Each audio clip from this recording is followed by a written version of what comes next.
Thank you.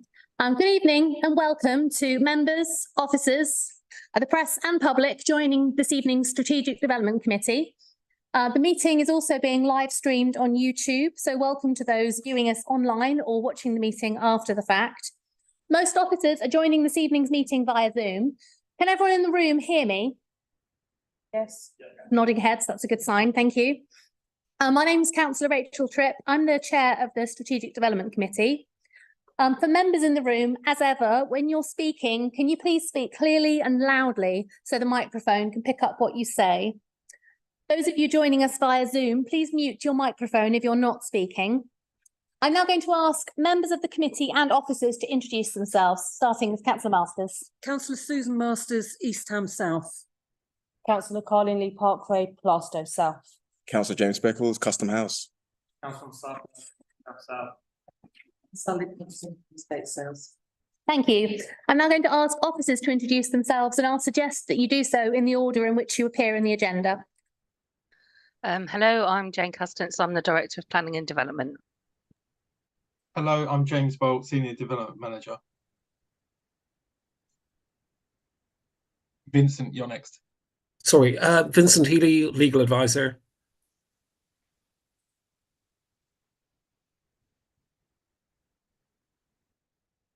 Toby, Are we sorry, you're joined next. this evening by Toby? Sorry, Toby Johnson, Chairman of the Design Review Panel. Rajvinder Kaur, LBM Planning Officer.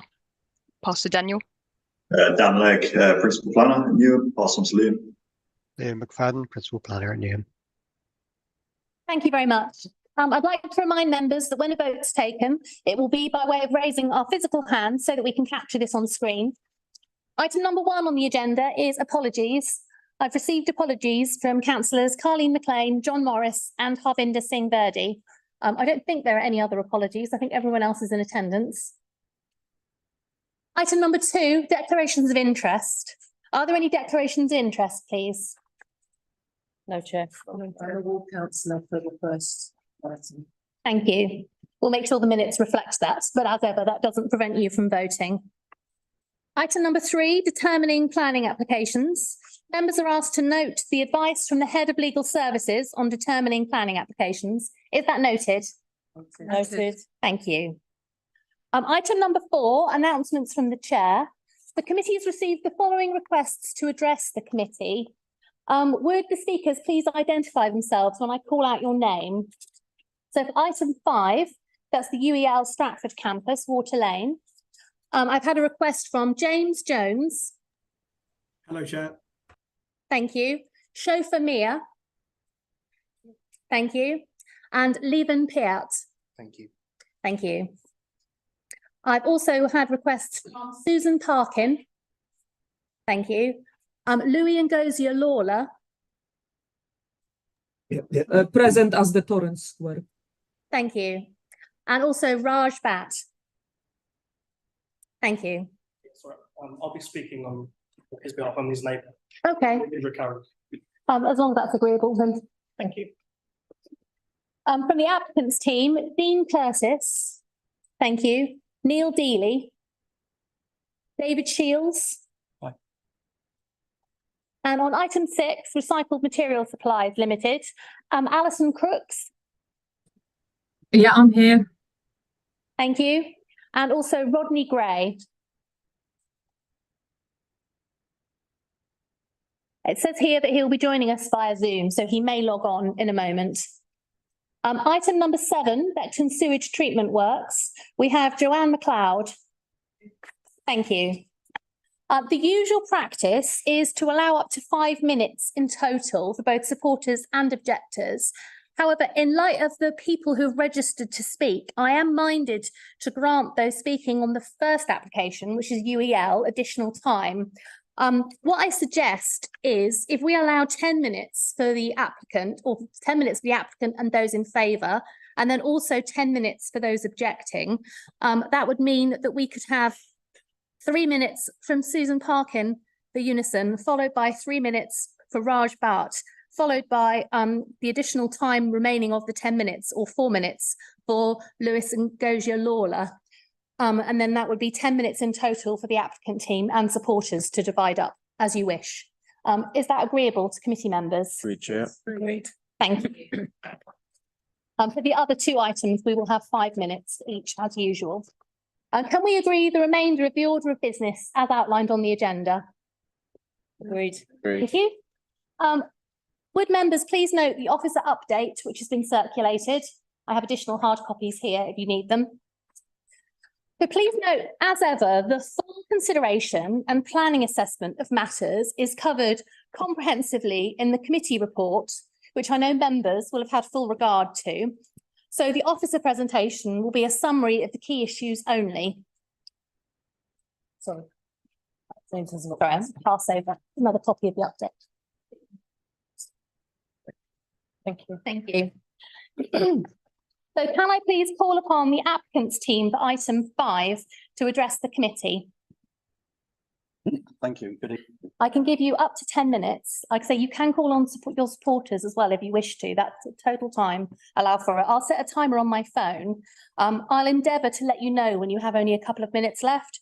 Sometimes if I'm listening particularly hard, I forget to do that. So apologies if that's the case. Whenever you're ready. Right. Good evening, everybody. My name's Dean Curtis. I'm here from the university. Sorry, Dean, can I just hold you 1 second? Can we get the presentation up?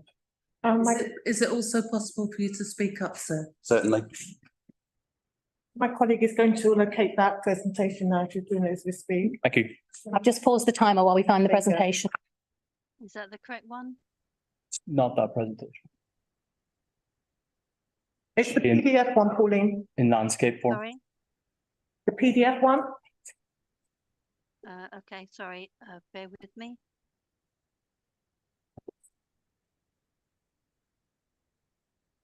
PBL, track the campus summary. Complete merge.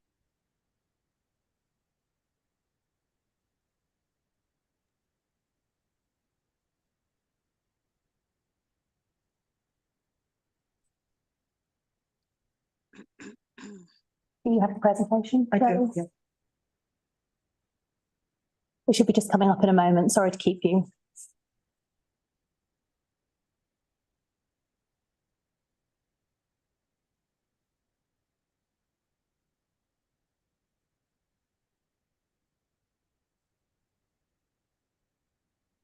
Are you having difficulty, Pauline? Can we help at all?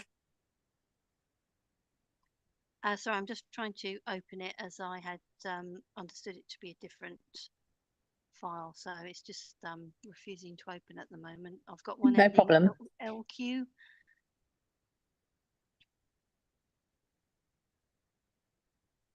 Oh, 62 pages. Is that the right one? That's 6. A few pages. Yes, it is, yeah. Is that the right one? This Oh, one? it's the appendices as well. Okay, We're not trying to get through 62 pages. that does sound ambitious. Right, If you is this just what say you're next expecting? slide, that would be helpful. Thank you. Okay, in which case we're ready whenever you are. Okay. Good evening. My name's Dean Curtis, and I'm here on behalf of the university to present to you our vision for the future. This proposal redefines our strategy for campus and renews our commitment to Newham, its economy and its people. Since 1898, our campus has been a cornerstone of higher education in the borough. And now our vision for 2028 will deepen this legacy. Our application will provide much needed educational space to train students in health service related roles and in the wider public sector roles, such as teachers and social workers in particular. And those are the bedrock of our society.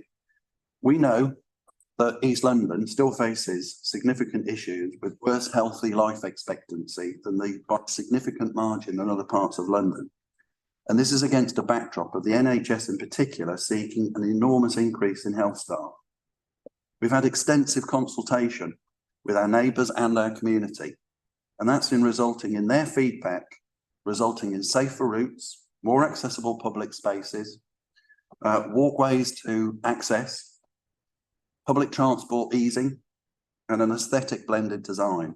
My colleagues will talk you through this and our sustainable approach with a net zero ambition by 2030. To highlight, this development is made by UEL for UEL and its local community. It's an investment in the Newham and our future. We believe it will provide a significant economic contribution from our staff, students and graduates, many of whom who live in Newham. Pass on to Neil Dealey. Thanks, Dean. Can we have the next slide? Thanks. The scheme comprises over 4,000 square metres of teaching and learning space in a new purpose-built building on Cedars Road. This will provide much needed space for the doctors and nurses that the city and country needs to train in. The campus will be completed with new public realm and new routes through it. 650 bed spaces will be built, which will provide living accommodation on campus where students want to be and alleviate pressure on housing. The Wellness Centre will provide a gym and counselling rooms for students and staff adjacent to new garden spaces, and a new creche will be provided also. This image here shows one of the new spaces, which is a covered link between the existing Arthur Edwards building and the new Wellness Centre on the right-hand side of the image. Next slide, please. The new facilities combine with existing facilities on site to form a new sustainable campus for UEL, where living and studying can take place in one location. And this is very, very important for the university and for students coming to the university to live on campus next to teaching accommodation. The campus is inspired by the past and fit for the future, building connections that bind with the local community and will provide a healthy living and learning environment with new and retained landscapes. Next slide, please. Some site photographs here. As you can see from the site photographs, the site is currently occupied by some car parking and brownfield land, and the campus presents currently some fenced edges. Hopefully members have know the area or been able to visit to see that actually some of the edges of the campus are less than optimal, and the new scheme will provide new lively frontages both towards the campus but active frontages towards the street. Next slide, please. This is a plan that shows a ground floor. So you can see at the heart of this new quarter of the campus is a green space. We'll come on to landscaping in a second, but shared facilities in purple on the left, a wellbeing centre in orange in the middle, and the new creche in the sort of bluey grey on the right-hand side. So those facilities all at ground floor and accessible, and a new route or a re-established route from the common through to Cedars Road. Next slide, please. On the upper floors, rooms are arranged into convivial clusters. Those clusters of rooms are smaller than the clusters themselves are smaller than you would normally find, which we think will create a better sense of community amongst students. The rooms themselves are a very good space standard and connect with living accommodation, dining and living accommodation floor. Next slide, please. The landscape proposals are both at ground floor. There's a raised deck at ground floor, though that landscape there is publicly accessible, so it provides new amenity to local residents. And there's also lots of green roofs and solar arrays to provide that sustainability agenda. There will be an uplift of about 50 new trees. The biodiversity will exceed 10%. The urban greening factor will exceed standards as well. There's 40% green space on the site, 3,000 square metres of new public space the scheme provides. And just a few images of the scheme that hopefully you've seen in your report. One view here. So if you could move on to the next slide. Next one. That one. There's an opportunity here to revitalise edges around the scheme with new bits of public realm. The materiality is sympathetic to the streets and also to the historic buildings. We've worked very carefully to do that. The Cedars Road view, which is the next view, is showing the academic building on the right-hand side in a white ceramic, which refers to the stone of the existing historic buildings, and the reddish brick of the student accommodation with new landscaping and thresholds through the campus, providing some good passive surveillance, which we believe that street could really benefit from. Another picture, the next slide, of the academic building itself. And then over to David to talk about the key public benefits. Thanks, Neil. So to wrap up, the proposals will optimise the development potential of a vastly underutilised brownfield site to deliver a highly sustainable development, which has been informed through extensive engagement with key stakeholders, including the local community and Newham's DRP. The proposals will contribute towards a number of key objectives for both the university and the wider borough, delivering numerous public benefits, including the 650 student bed spaces, which will alleviate pressure on Newham's private housing market, in addition to the proposed purpose-built teaching and learning facility, which is central to the university's ambitions to deliver against the growing need for healthcare professionals as identified by the NHS. Overall, the development as presented would deliver an exemplary scheme, which we consider complies with all levels of planning policy, and we hope that the committee agree with the officer recommendation to approve. We're joined by members of our wider design team today and happy to take any questions. Thank you. Thank you. There's almost 3 minutes left. So that is now time for those residents who have registered to speak to support the scheme. Could I bring in James Jones first? Hello, Chair. Hello, members of the committee. Thank you so much for giving me the chance to speak to you. I know time is short, so I'll be brief. I live on Keogh Road, which is just northeast of the proposed development. Thank you very much to the UEL team for all of their engagement with the community, and I attended one of their meetings last year. I really very strongly support UEL's proposal, and it's obviously excellent as the UEL team have laid out and as is made clear by the planning report. I just wanted to say I had some of the best years of my life living in halls on campus, and I'm really excited UEL is going to spend serious money in giving those opportunities to its students in the future. I really look forward to welcoming them to our wonderful community. Thank you very much. Thank you, James. Next on the list of supporters is Chauffeur Mia. Hi, I'm Shofar Mia and I live in Newham 20 plus years now, and I'm a parent as well. And I developed a youth mental wellbeing charity about 4 years ago, developed in Newham. We're at Forest Gate Market, which is Wood Grange Market, every Saturday for the last 4 years. We look a bit like this, and I've got some of our youth volunteers in the audience and speakers today. And one of the things we're really excited about is this type of opportunity coming into Newham that's kind of going to change the face of how UEL looks, and it might make young people really proud of their borough as well. And one of the things we do is engage young people every Saturday looking after the environment as well. So we go around fixing planters that are neglected in the borough, and we've had intensive talks and attended lots of meetings, consultation meetings with UEL, and our young people are really excited to get involved because it's so different.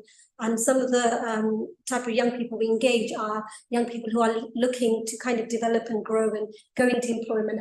And one of the things you'll find in this nature and biodiversity environment, there is a lack of representation. And even myself as a female, South Asian heritage, to be leading in the charity industry. And we've been funded for 2 years in a row by Newham Council through the community assemblies. We've received just £20,000 this year to continue with our youth planting project. So we've got about 300 young people that have been involved in our project in Newham, and the age range is between 11 and 18 up to 25. And also some of them have gone off to universities and got scholarships. We've got Hassan and Gokul who are in King's and somewhere at UEL, I think. And I'll pass over to Omar, who wants to say something as well. We have only a short time left, I'm afraid, and we do also have another speaker registered. Excited to be involved. We always welcome people contributing to the committee. So I've got probably about a minute or so left, and I'm keen to also allow Levin Pett to speak as well. Apologies for mispronouncing your name. Okay. Good evening all, I'm Levan Piet. I'm a student scholar at the University of East London. One of the most significant proposals is the development of on-site student accommodation. As we know, finding affordable and safe accommodation in London can be daunting for many students. Establishing on-site accommodation will provide a convenient and cost-effective option for those who wish to be within walking distance of teaching and learning facilities. The development will not only improve the student experience, but will also create a more vibrant and diverse community on campus. Moreover, the proposed improvement of teaching facilities will provide staff and students with state-of-the-art resources to enhance their learning experience.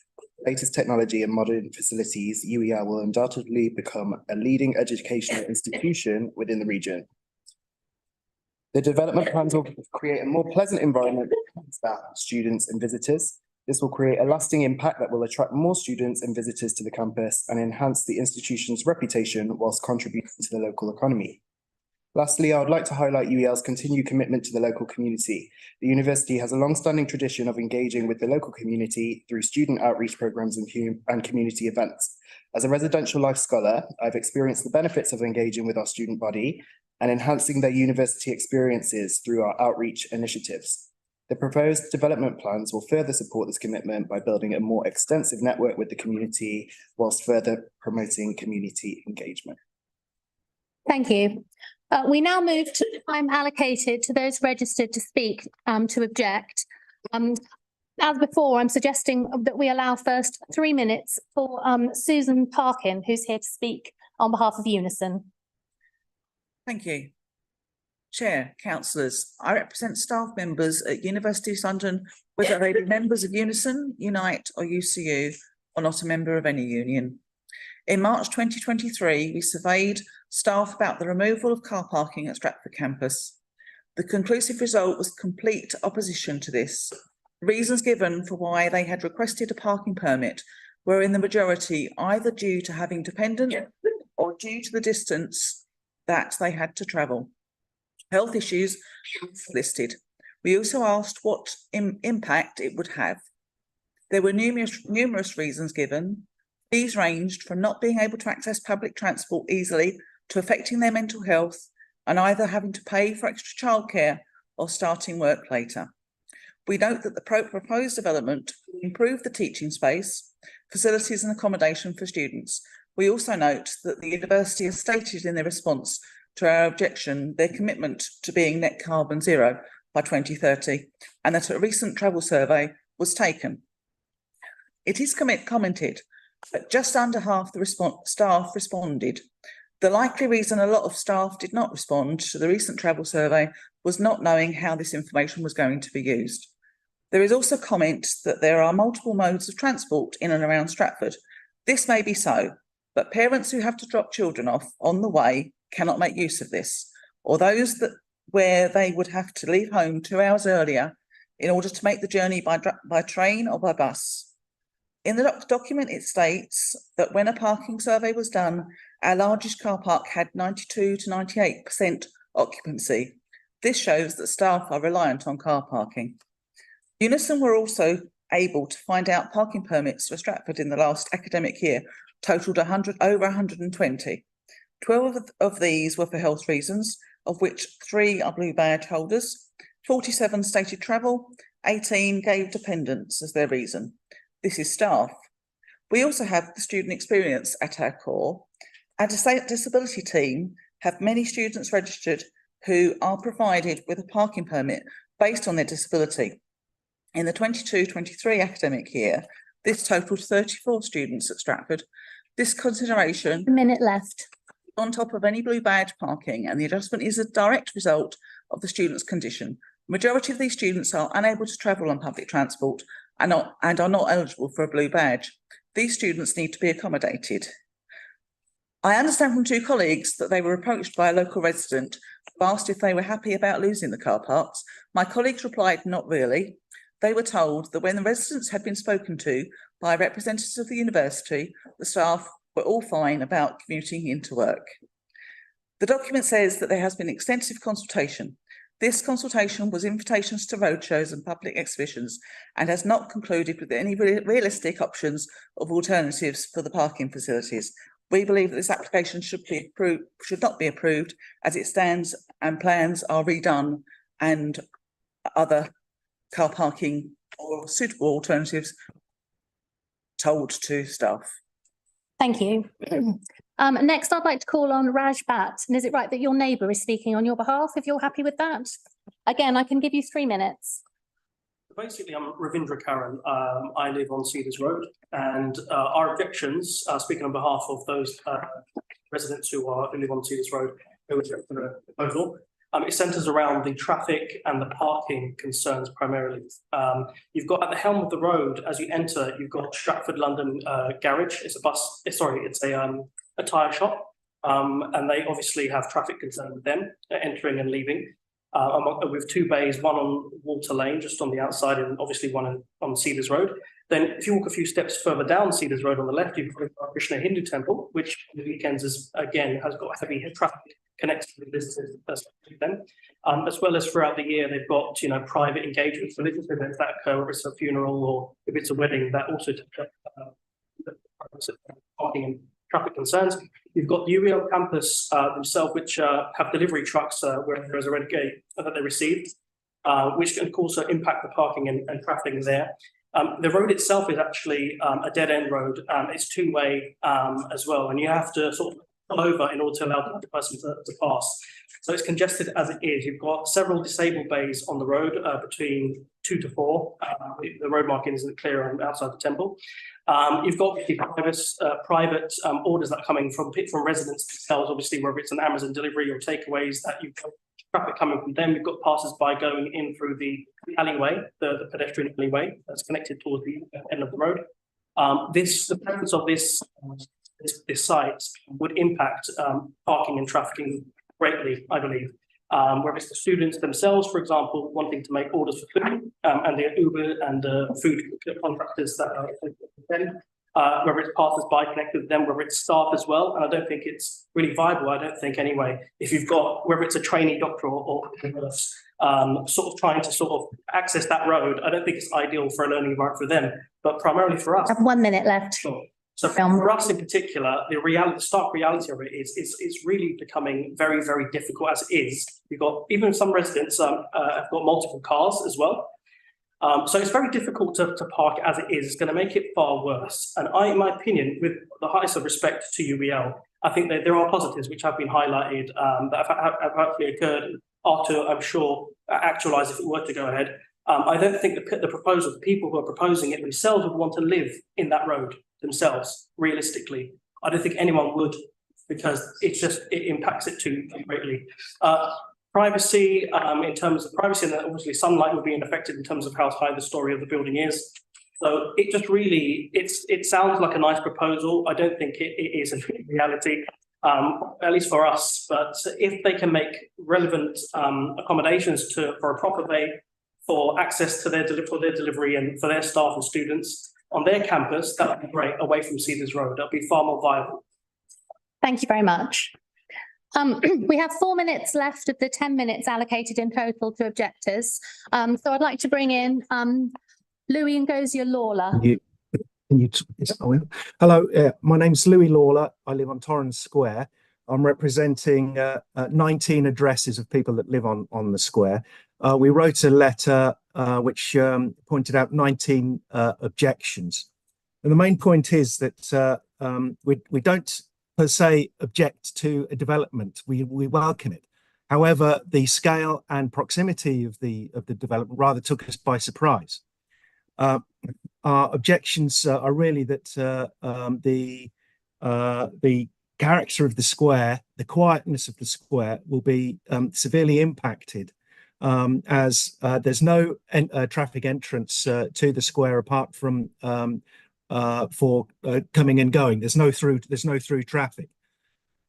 With the development, it appears that there will be an increase in traffic, particularly in deliveries to and from the new building, and also we're concerned with parking, as there's 650 students will be housed there.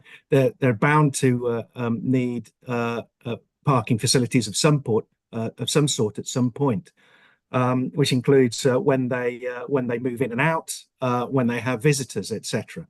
The square is already quite congested, and this will increase congestion. Not only that, but the nature of the square itself means that we've got people who actually play out on the square because there's so little traffic. It's used as a playground. We have residents meetings. We even occasionally have go out and have astronomical observations in the street. That won't be possible, and a number of people actually moved in because of the quietness of the square, who are pet owners. Now, cats can roam relatively freely on the square in safety.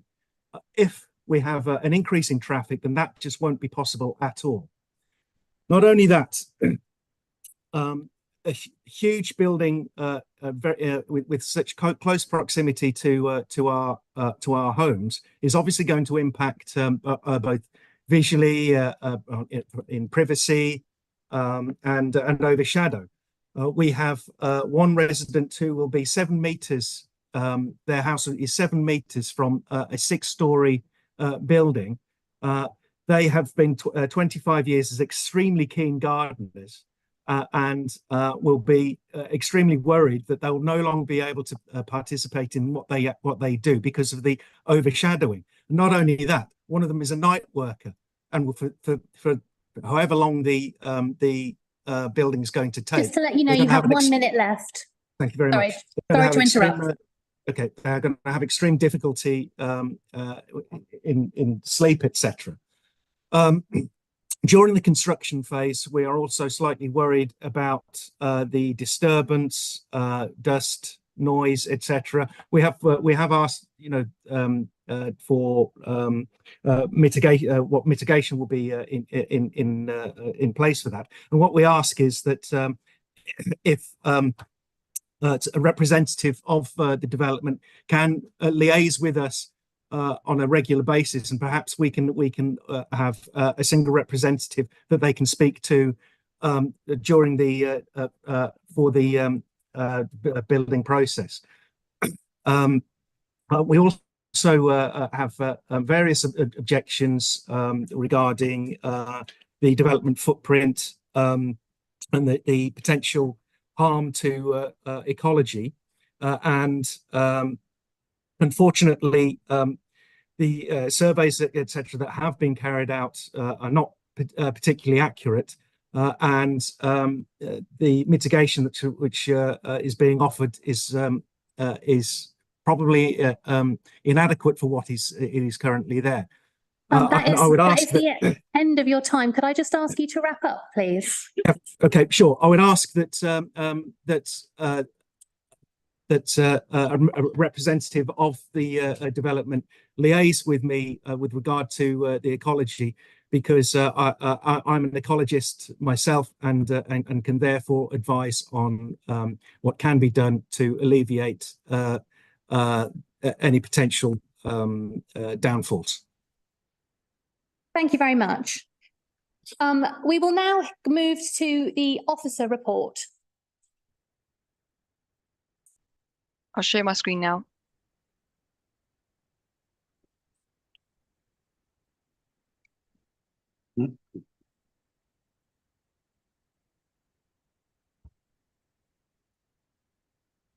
Can I confirm that you can see the screen, the presentation? We can, thank you. Thank you, Chair. Item 5, University of East London, Stratford Campus, Water Lane. The site is located within Stratford in the northwest of the borough. The aerial photos show the site outlined in red in relation to the wider campus of the university to the southwest, outlined in yellow. The site is bound by Cedars Road to the north, Torrens Square to the east, and the Commons to the south, and the wider university campus to the west. The site also abuts the rear garden boundaries of residential properties on the Green and Torrens Road.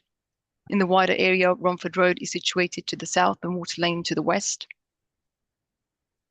The proposed development provides for the provision of buildings 3 to 6 stories in height, with 650 purpose-built student bed spaces, 4,913 square meters of teaching and learning facilities, nursery, gym and associated cars, cycle parking, public realm and landscaping works, and associated infrastructure and facilities. This plan shows the proposed site. The courtyard located is in the centre, with student accommodation lining Torrens Square and Cedars Road. The teaching block also has frontage on Cedars Road. There's also a 3-story student accommodation block, which is standalone, which is situated in the middle of residence from Torrens Square and the end of the Cedars Road residence. This visual shows the proposed site arrangement and the location of key areas. The student accommodation is in light yellow for the cluster accommodation and orange on the ground floor for the studio units, which will have front doors facing onto Torrens Square. The pink area is the new teaching and learning accommodation, and the blue area is the ancillary residential areas. This is the location of the proposed landscaped areas of the site. At ground floor, landscaping is provided on the Cedars Road, Torrens Square frontages, and to the parts of the site facing the common and rear boundary of residential dwellings, in addition to the courtyard. The blue arrow on the zoomed in image on the left-hand side, which shows Cedars Road connection, shows the direction that vehicles servicing UEL are able to go. It is not intended as a new route for vehicular traffic for other residents and for the rest of the borough. Through the Section 278 agreement, signage and enforcement mechanism will be installed with discussions with LBN Highways to restrict that movement so that through traffic, it can't be used as a rat run for the through traffic. These are the proposed visuals showing the bird's eye view on the two images on the left-hand side and the views from and along Torrens Square and to Cedars Road in the two images on the right-hand side. These are the proposed visuals looking through the common towards the courtyard and the tallest element of the proposals. And the image in the middle and right are the view of the teaching building on Cedars Road adjacent to the student accommodation. The key considerations relate to principle of development, design, impact on amenity, transport, and in the environmental statement. Local Plan Policy H3 directs new student housing to the town centres of Stratford and Canning Town and existing campus developments within the borough. The student accommodation is proposed on the existing UEL campus and is intended for UEL students with 35% affordable accommodation in line with the London Plan. The GLA have confirmed that the proposals are considered eligible for the fast track route with regard to affordable provision. In addition, the replacement of low quality temporary educational facilities with new facilities designed to meet UEL's growing needs is welcomed, and that element satisfies the relevant criteria within the local plan with regard to the provision of education facilities on existing education sites. The principle of development is therefore considered acceptable. This slide shows the scale and massing of the development. The tallest element is 16 stories and situated within the centre of the site. The perimeter blocks are mainly 4 to 6 stories and step down to 3 stories, which is the infill block. In urban design terms, the scheme is considered to benefit the area by establishing and re-establishing direct and legible pedestrian and cycle connections through the site and introducing active frontages, high quality buildings and landscape in the place of the existing surface level car parking. The proposals have been designed in conjunction with UEL students, staff and Metropolitan Police designing out crime officers. The buildings is targeting net zero and BREEAM outstanding for both the student accommodation and teaching and learning aspects. The proposed landscaping scheme provides generous planting with an uplift in greening to the site, publicly accessible courtyard and routes through the site, along Cedars Road and public realm improvements. The scale and massing have been scrutinised through the course of the application and on balance is considered acceptable given the high quality architecture, sustainable design and landscaping and public realm improvements. LBN strategic design are overall supportive and note the proposals have evolved positively through the design review panel process. Conditions are recommended to secure and safeguard the architectural and construction quality of the scheme through to the build stage, including a head of term for architect retention and securing public routes through the site. Overall, considering the quality of the scheme and the associated public benefits, the proposals in terms of design and tall buildings is supported. The development is proposed as car-free, with the exception of the 8 blue badge spaces. 3 mobility scooter parking and charging spaces are also provided. 3 loading bays are also provided on Cedars Road. A total of 660 cycle spaces for staff and visitors are proposed, 560 long stays and 100 short stays spaces with 5% of the student parking to accommodate alternative and accessible cycles. LBN Transportation and Highways and TfL have reviewed the proposals and are supportive subject to a number of transport related conditions and heads of terms relating to cycle parking details, delivery and servicing strategy, construction logistics and management, parking management plans, travel plans, waste management plan and heads of terms for the restriction on business parking permits, public realm contributions, travel plan monitoring and management and Section 278 agreement to secure the public realm works. The proposals in relation to transport and travel are therefore supported. This slide indicates the separation distances from the residential properties and surrounding the site, and in particular the elevations showing distances for the residential properties on Torrens Road and the Green taken from the applicant's design statement. The shortest distances are 9.7 metres to the rear of Torrens Road properties and the 4-storey element of the proposal. If you can see the laser highlighter, so this is the rear of the properties on Torrens Road, so the smallest distances are recorded about here, 9.7 metres, and also here to the rear of the Louise Road residence, 10.1 metres. The proposal has been reviewed by the Council's environmental control officers in terms of noise, air quality and contamination. Officers are satisfied that the proposal would meet the policy requirements subject to the recommended conditions noted in the committee report. The existing site is vacant of buildings above 2-story with large expanses of surface level car parking, allowing greater levels of daylight sunlight within an urban location. The environmental statement identifies significant effects to daylight sunlight and overshadowing beyond the BRE guidance. The applicant refined the design during the pre-application to set back upper floors to minimize impacts. Whilst it is recognized that there are detrimental impacts to sunlight and daylight as set out within the report, the harm is considered to be outweighed via the high quality design, the public benefits of the scheme and the benefits to students and to a local university within the borough. Taking this into consideration, the development is considered on balance acceptable. An environmental statement was provided in accordance with the Town and Country Planning Environmental Impact Assessment Regulations 2017 as amended, which assessed the topics noted on this slide. An independent review of the statement was undertaken on behalf of the Council by ACOM.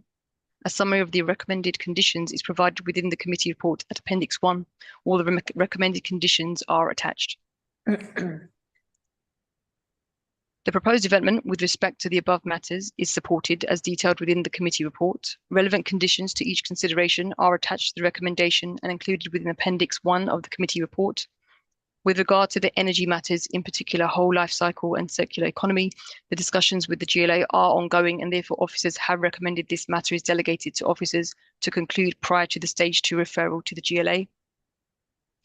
Of the 1,708 neighbours consulted, 5 responses in support and 29 objections were received, including the petition and then 1 letter on behalf of Torrens Square residents. A further objection was received and is set out within the update report, which raises matters which have been considered in the report, and a note which has also been presented to members in the objections. In terms of the recommendation, the Strategic Development Committee is asked to note the update and resolve to agree the reasons for approval as set out in this report and to agree the other 4 points as set out on the screen.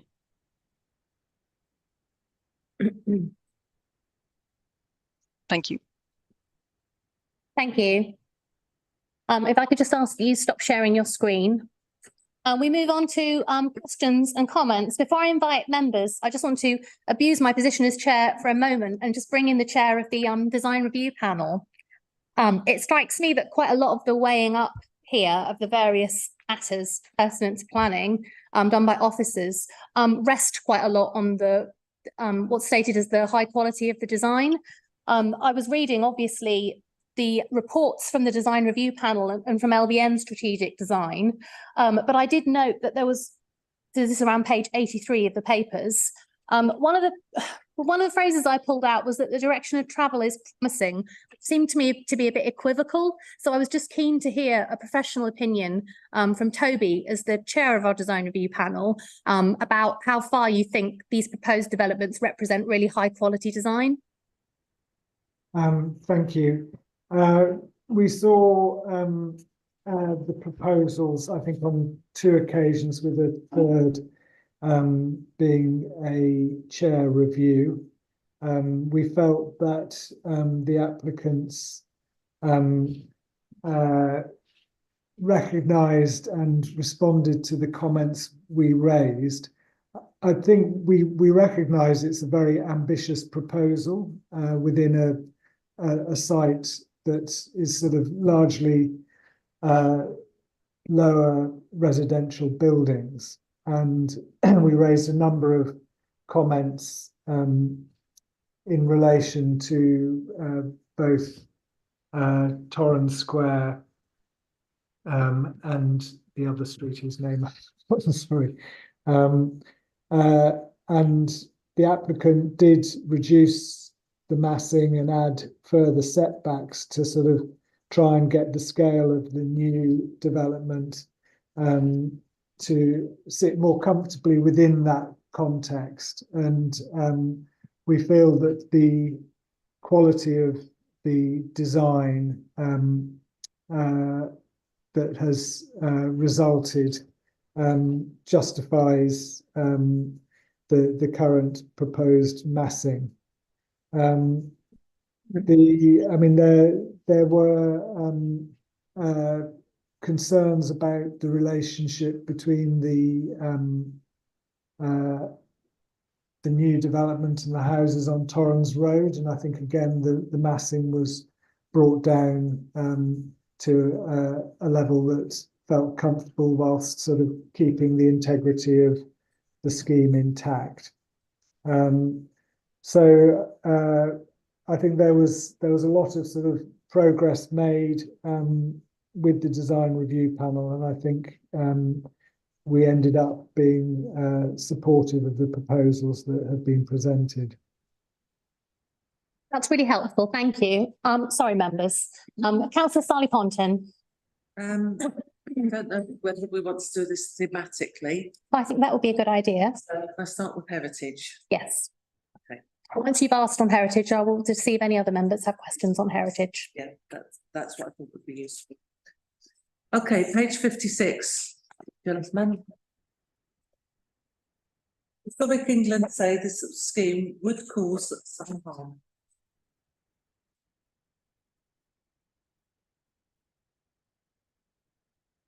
Is that a What's your response to that? Is that a question to the applicant team? Yeah, it's a question to the applicant team. I would prefer a scheme that caused no harm to the historic environments. I do note from your presentations, your maps and your plan, that you've actually cut out the Edwards building so that none of the project is seen within the context of the historic and conservation landscape. I believe that the tall tower, the 16 floor tower, is completely out of context. Can you please explain if there is a way in which you can make it so that it causes no harm to the historic landscape? You want to, shall I respond? Yeah. So we did look at various options for the massing, which Neil might be able to come on to, but basically we're trying to optimize the development potential of what is a very important site for the university in a brownfield site in an accessible location. Locating a taller element at the center of the site means that it's minimizing impacts in terms of amenity impacts on the neighboring residents. We did look at options where we increase the heights of the blocks around the boundary of the site on Torrens Square and Torrens Road. That resulted in the 16-story element coming down, but what it's done in turn was that it was a lot more impactful on the neighboring residents, because the other blocks would have had to have come up to accommodate the decrease in quantum on the 16-story element. We did present it to HE, to Historic England, and obviously had a lot of discussions with officers at pre-application stage. They have recognised that there is a low degree of harm, and it's firmly in the camp of less than substantial harm. And obviously the NPPF test, which has been covered in great detail in the committee report, you weigh the harm against the benefits of the scheme. NPPF, for those who aren't familiar with it, being the National Planning Policy Framework. Exactly, and it's in that occasion you weigh that harm against the public benefits of the scheme, and by the officer in the committee report, it was determined, or it is proposed, that the benefits far outweigh the harm resulting from that. Any further questions on heritage from any other committee members? In which case we come back to you, Mads.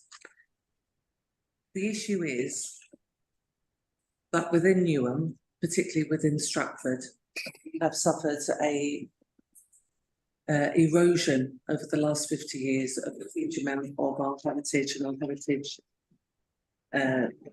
vistas. Okay, so the Edwards building is an important historical part of the borough. It's an important part of the landscape of that area of the Romford Road, with its history of the barracks and the marching ground that was in front of the building. I do not feel at present that the reflection of what you are offering us is adding in terms of that area of the borough, which is actually the area that is used in the majority by the majority of residents in the area. So at the moment, one of the phrases that I know that's in here is that it will give the tower will give a focus point and a landmark to the university, you have a focus point and the landmark, which you are hurting by building this. So yeah, go ahead. It's just that this is a point that we looked at in great detail at pre-application stage with Historic England, with GLA, and with officers. There is, of course, a landmark, and we're very aware of that. And it's only a landmark that you can read when you're approaching the site from Romford Road.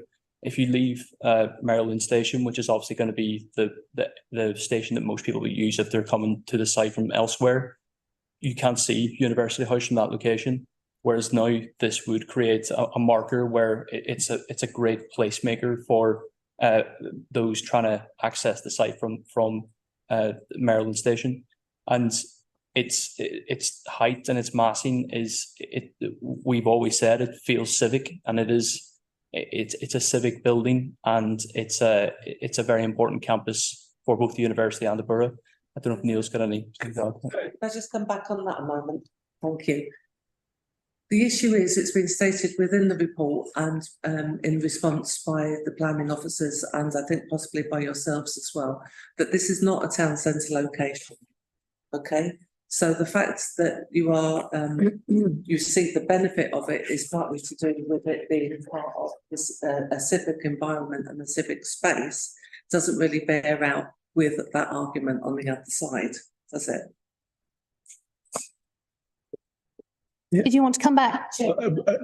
Question, sorry. Yeah, is it related to this discussion? Just listening to what's being said, I think it might help us, committee, to understand what it is that you're referring to as you brought this beautiful model, so that we can actually see what it is that you're referring to. Yeah, of course. There's an opportunity for someone to stand to it and direct what it is that you actually Neil, them with yeah, no problem. That they haven't included the building that is a conservation building. Yeah, University House is in this position here. There is another model, which is a smaller model, which maybe we should call, which has the entirety of the campus on it. That would have been very useful. We're in, I don't know if they are in a planning pack, but there's a number of townscapes which were prepared. I think they prepared red line views, which analyse views approaching the building along Barkham Road and Water Lane. I don't know if you've seen those, but those are drawings that have been prepared by the Townscape and Heritage consultant. They are the views that the assessment that the planning officers make and the consultant makes. Can you tell us which page the one is?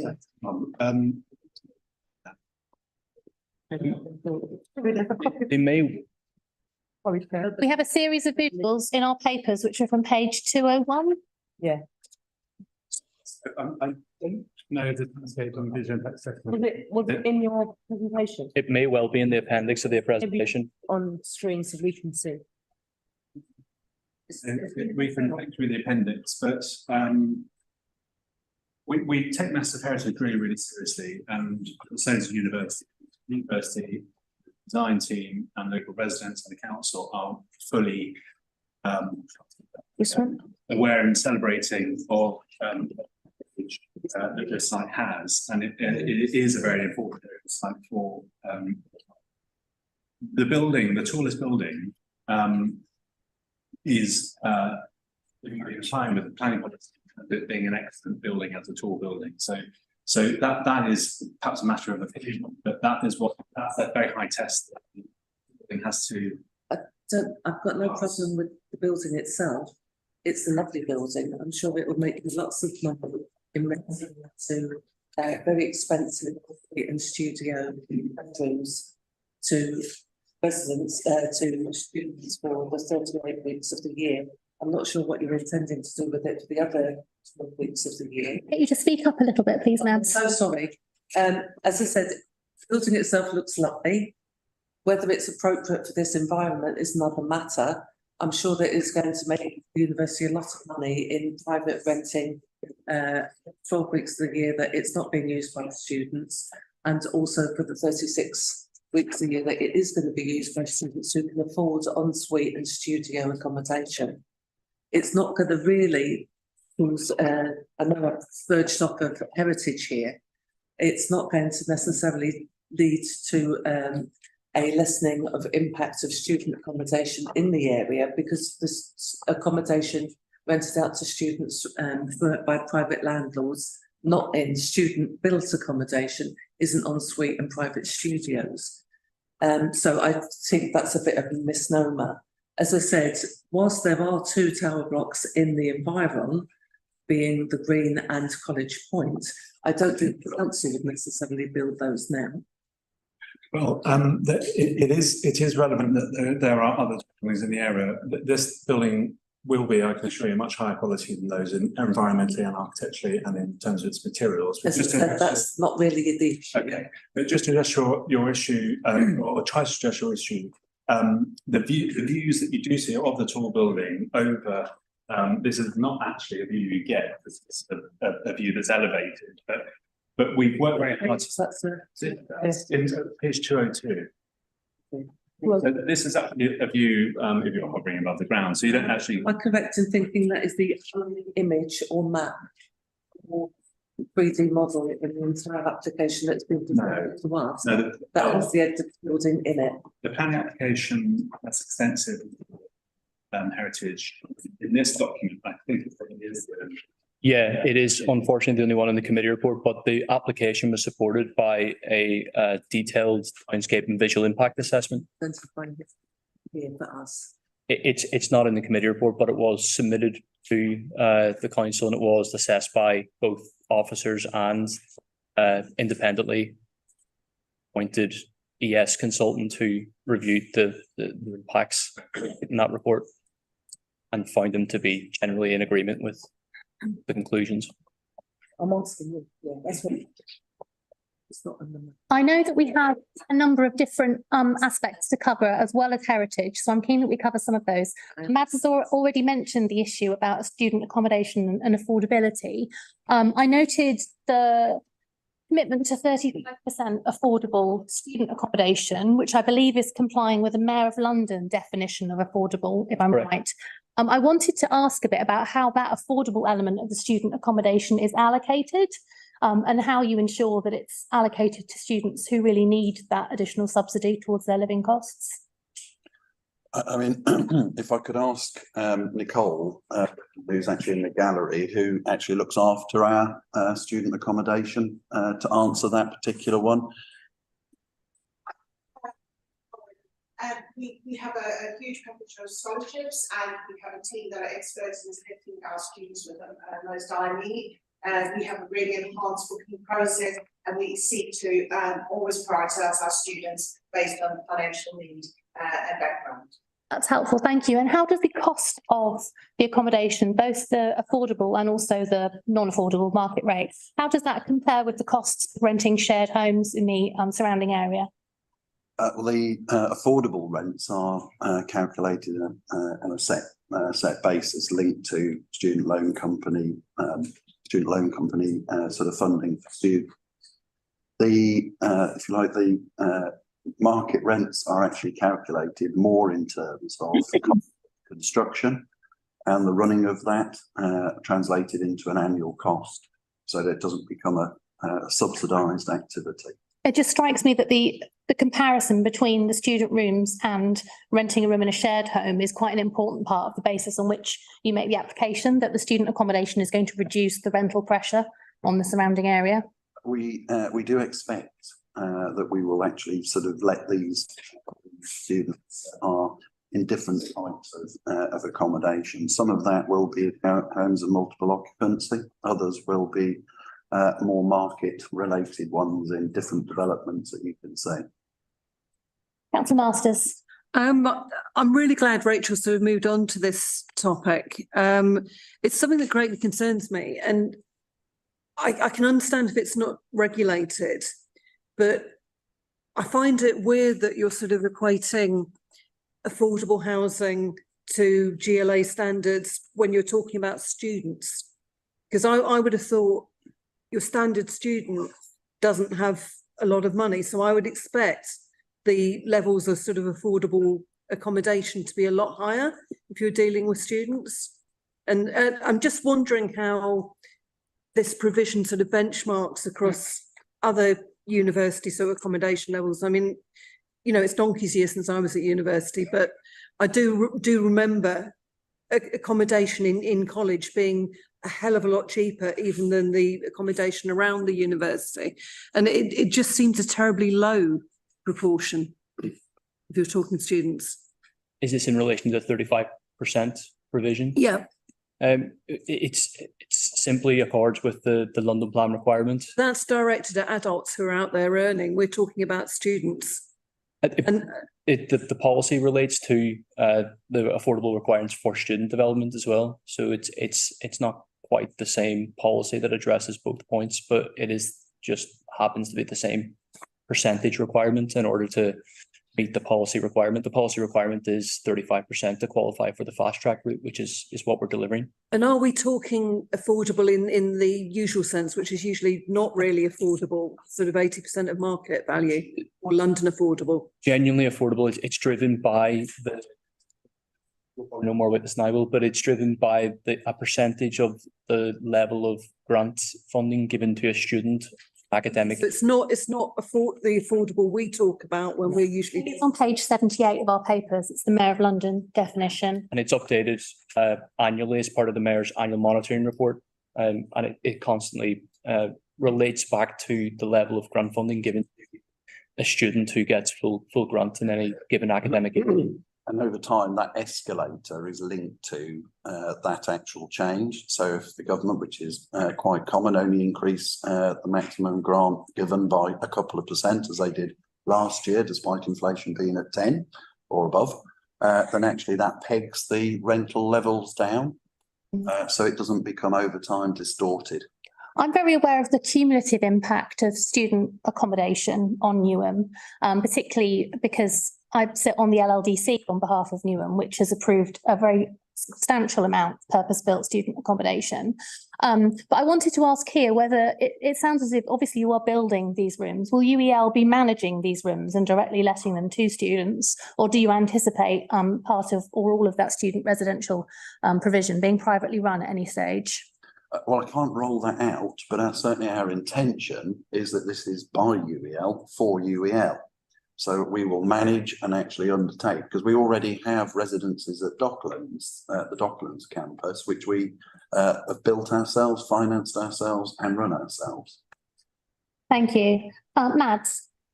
From the figures that have been given from the GLA, which you are using as indicative of what you may be charging, I take it for the ensuite rooms, or will it be higher than this? The cost for this year would be £850 a month for a room. That's the maximum cap set by the GLA. Yeah. But that's for an ensuite or a room with shared facilities, or for the studio? It's for ensuite. So £850 for an ensuite bedroom, study bedroom. How much would a studio be? It's that is the maximum that can be given for any type of unit. So whether it's a wheelchair accessible studio or whether it's an ensuite, that's the maximum that can be charged for any room. Right. Okay. And do we know what that's going to be next year? We don't, because it's driven by the level of grants given to we may know that after the budget next month. But it will be, I can promise you it will be less than whatever the cost of inflation is, because that's what's happened year after year after year. Yeah, and £850 is a lot of money. Yeah. If that is meant to be an affordable rent, or are you telling me that there will be lesser rents for 30% of the students? Or are you simply saying that 30% of the students will be offered the ensuite facilities rather than the studios, and that will make them? We wouldn't and don't allocate on the basis of in terms of whether or not somebody gets a good room or a average room. Those are not the way that we actually would allocate. Allocated on cost, isn't it? A proportion of them are offered at that sort of rate, and they will be filled literally on a first come first served basis. But students will have to choose between a range of price options, don't they? Yes, they will inevitably. Yes, they will. So if this is going to be, if 850, for example, if the property was available now, would be the cost of a studio, what would be the affordable rent for a studio, or an affordable rent? Will that only be offered for en suites? Again, I don't think that it sort of quite works like that. Whether or not it's a studio or an ensuite, they will still be using that number £850, regardless of whether or not it was an ensuite or a studio. If that was the level that we actually chose. So that would be the top. Yes. Yeah. For the affordable provision. Yes. That is the affordable rate according to that calculation. It sounds like we're slightly talking at cross purposes. If £850 is the maximum allowed within the Mayor of London's definition of affordable. Yeah. So everybody else would be paying more. They could be, yes. They could be, yes. They will be, because they'll be paying above affordable. Some of them will clearly be more than that because of the cost of construction, potentially costing more than that sum. A lot of that will depend on when they physically get constructed and what the prevailing construction levels are, and inflation and cost of finance, by how much it takes to build them. How many en suites to studios? I think the number of studios is quite small, actually, in comparison to the total. Yeah. Is it 9? 9? We'll just double. Yeah, it'll be in the report, but we'll double check. Perhaps you could double check. I know there have been other hands as well. So it's. Did you have a follow up on this, or are you content for me to go to Councillor Beckles? I think the cost, I'm finished on the cost. Okay. Sorry, Chair, it's on page 32, the unit mix. So it's 9 studios, 18 wheelchair studios, 563. Yeah, it's on page 79 as well. Yeah. Thank you. Councillor Beckles. Thanks, Rachel. It's kind of tacking on from what Rachel mentioned regarding, I guess, the number and density of student accommodation within the borough. I'm just wondering about one need in terms of any sort of viability studies that you've looked at, especially with the Unite building just off Angel Lane, and there's a proposed development just off the Grove that's coming, and a future proposal for another Unite building further towards Stratford Station. What makes, how affordable really, and again, it's tagging on to Mad's question about affordability in comparison to these buildings and Unite's offer in the area, how affordable is it, or have you done that sort of analysis? Well, what we have done is more about benchmarking against existing rather than proposed, because evidently those proposals are that. We have no idea what level they will actually be trying to charge. In general, actually, units which are co-located against a university site tend to be cheaper than those which are more speculative and distant, and usually involving someone as a purpose-built student accommodation. We inevitably have to in the worlds that we actually have for both and living, and that will also act as a cap, I think, in terms of the ultimate rentals that we will have to charge over time.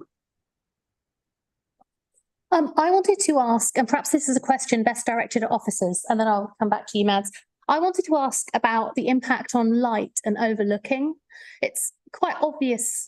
Yeah. I mean, we very often hear concerns from residents about the impact the development will have on the amount of light that their property gets. And often when we get the reports from experts, which for those that haven't seen them before, are often looking at the percentage of a window that's obscured, or the percentage of light, or the amount of light on a particular day of a particular year. Those reports often say that the impact which residents might be very concerned about, the report perhaps says that that's within sort of reasonable limits. Yeah. That doesn't seem to be what we have here. It seems to me that what we're told, and this is backed up by having a really extraordinary amount of very detailed information at the back. I mean, I could just flick through it here so you can see it, which has been provided in full for us. Again, is very unusual. Seems to be saying that actually in this case, because of the setting, which as people have discussed, isn't quite quiet two-story residential, but certainly isn't really town centre in the way that we understand it. But the impact on the light and the impact on the overlooking on particular residents, particularly some particular houses that are pulled out, is really quite significant. Yeah. And not just noticeable, but actually really has an enormous impact. So I guess I'm keen to hear from officers about that, about the kind of weighing up of that then leads to suggesting to recommending approval. Thank you, Chair. Yep, so we have noticed and we took this, hence why we put the information in the back of the report as well.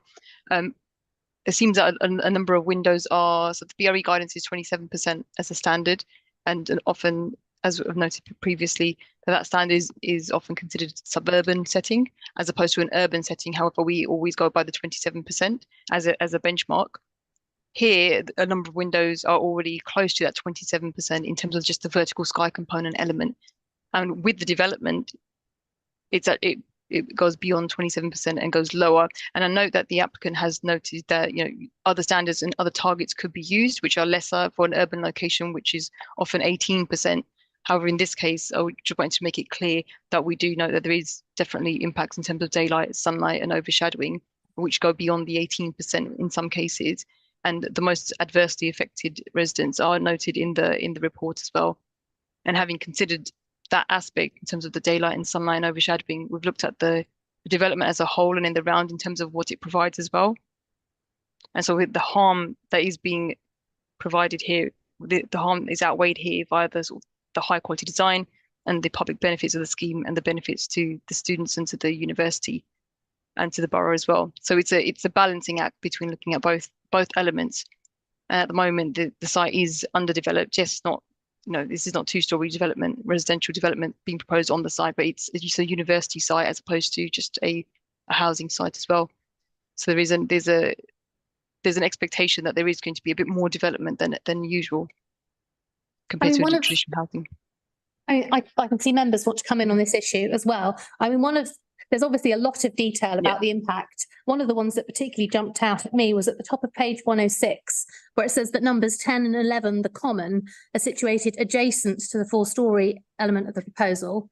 And windows on the flank face directly towards the rear gardens and are situated approximately 2 metres away from the boundary, which just obviously leapt out to me as being really extremely close. Was that something that officers had looked at in detail?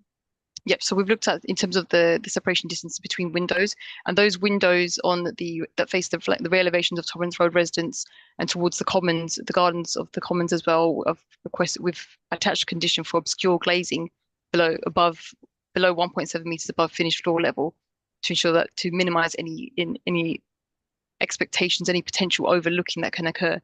There is also an aspect of, I know that the building does overlook gardens, so in terms of the island of the Torrens Square residents in the centre, I don't know how to describe it other than the island in the middle of the Torrens Square. The residents that are situated there, there's overlooking from the student accommodation across those gardens. However, not to the rear elevation of the buildings, but that's quite similar to the overlooking that you would get in terms of normal residential development and what exists currently into the wider area as well, and what we actually have approved in the borough numerous times over. But in terms of the facing distances between windows, the obscure glazing condition has been recommended. So there's no direct window to window overlooking, with the distances are less.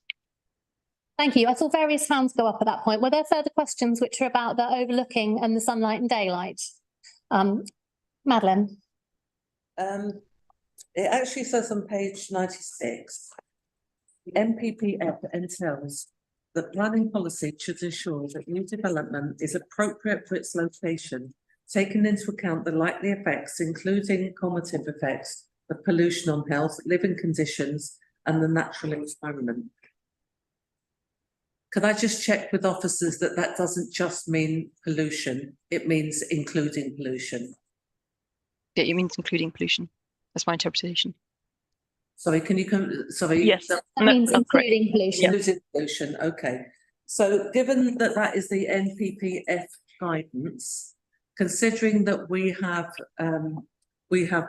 boundaries. Sorry, we have buildings buildings which are up to the edge of boundaries that as close as has been prescribed.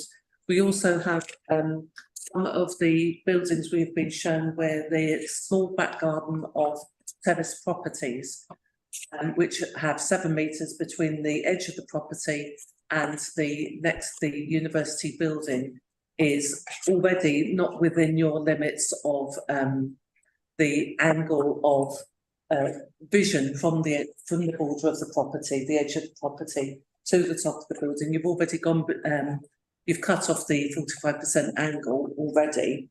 You've got that. You've got the causing some harm to the conservation area and the listed building. You've also got the fact that we have the employees and the students who may have need of the parking facilities. We have the fact that without parking facilities, that those members of staff who are able to park in the local streets, or the students who are the 650 students and the people that will be servicing that accommodation and the new building will be looking to park in the surrounding streets, is something that worries me deeply. Getting back to the sunlight, we have the fact that we have, for some of the residents, we have a loss of 40% of sunlight. Now, even if that is only for 2 hours a day, as is stated in one part of the report, I wouldn't particularly want somewhere that I lived or work to experience a 40% drop in sunlight for 2 hours of my day. So it's hard for me to equate some of the benefits. The design looks lovely, okay? It looks really, really nice. But is this the right location for what you're presenting to us? I can understand as a sister organisation that's in the public realm, we ourselves are having difficulty with ensuring under government funding that we can finance all that we need to finance. I know it's the same for universities as well. I myself have been a senior lecturer in university. I'm aware of the stresses that you are under.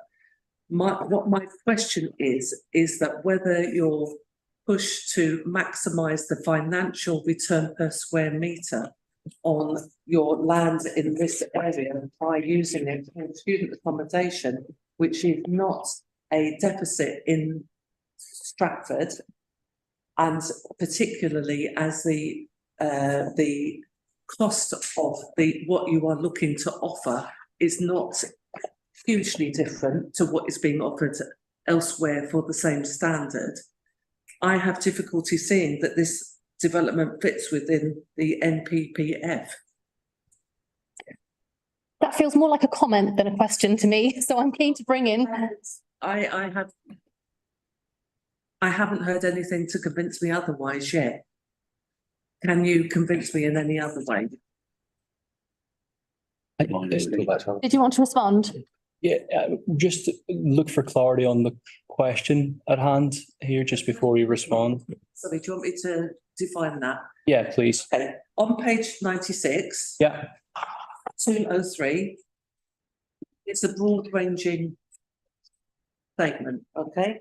The NPPF entails the planning policies should ensure that new developments are appropriate for its location, taking into account the likely effects, including formative effects of pollution on health, living conditions, and the natural environment. Now, you've said you're going to plant some trees, lovely. You said that you're going to ensure that environmental stuff is being done correctly as per the legislation and the guidance. Lovely, you've employed the right people, it's great. You put some lovely things in place. That's great, but we are detracting from the lifestyle. Sorry, that's the wrong phrase. We are detracting from the new development as it currently stands. Is from the cumulative effects that will impact on health and well-being, living conditions, and the natural environment in terms of the residents and your employees. How can you mitigate that? Is there a way in which you can mitigate that by presenting us something different about the design? I think this is a kind of harm versus public benefits question, and apologies if I misinterpret that. Like we had it on screen during the presentation that Neil gave. There are extensive public benefits that are being delivered as part of this scheme that we think far outweigh the harm that's being created by the scheme. Like you mentioned the tree planting, but we think our view on this, and officers agree, is that it's far more wide ranging than that. It's extensive public realm improvements. There's green biodiversity net gain on this. There's extensive greening across the scheme. New public routes, a vast decrease in the amount of parking, which we think is a positive thing rather than a negative thing, given that where things are generally in the world today, that we should be really prioritizing sustainable modes of transport. The fact that there is quite a lot of density on the site is to deliver upon some very key objectives for the university and the wider borough, which is the need for housing, not just C3 private housing, but also housing for students to alleviate the pressure on the local housing markets. And it's delivering on the teaching and learning facilities for the university, which is perhaps the most fundamental objective of the whole scheme as well. So our view is that, yes, there are impacts, and we are not shying away from the impacts at hand here, but those impacts are outweighed by the wider benefits, both strategic and local. Thank you. Members, I'm aware that time is ticking on, but also this is an important application and we need to give it the time that it deserves. I know I can rely on you to keep your questions brief. Pauline. I think Susan was before me. Apologies, Susan. Okay, really quick question. And I don't know whether this is one to officers or not. At what extent does a major adverse effect become unacceptable? Because I've never seen such language as our chair was saying, use in a report before. To me, that would mean that's unacceptable, and we need to address that. So is there a kind of red line for that we should be aware of as a committee? Thank you. Perhaps I could bring in officers. Thank you, Chair. So the terminology in terms of major adverse effect, etc., it comes from environmental impact assessment legislation, effectively. So it wouldn't be the same as if this report was accompanied by an environmental statement itself. They're on page, I'm trying to find the page. So page 100, for going from 99 to 100, there is a table that sort of sets out the range in terms of the reductions of daylight sunlight, and at what point does it mean it's a major adverse effect or a moderate adverse effect. So in terms of that terminology is coming from the environmental statement legislation. But there surely there has to be a point at which we just say this is unacceptable, and I'm just asking where that point is.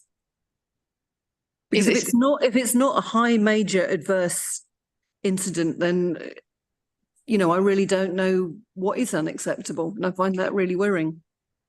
Yeah, Chair, if I could just come in to answer Councillor Masters' questions there.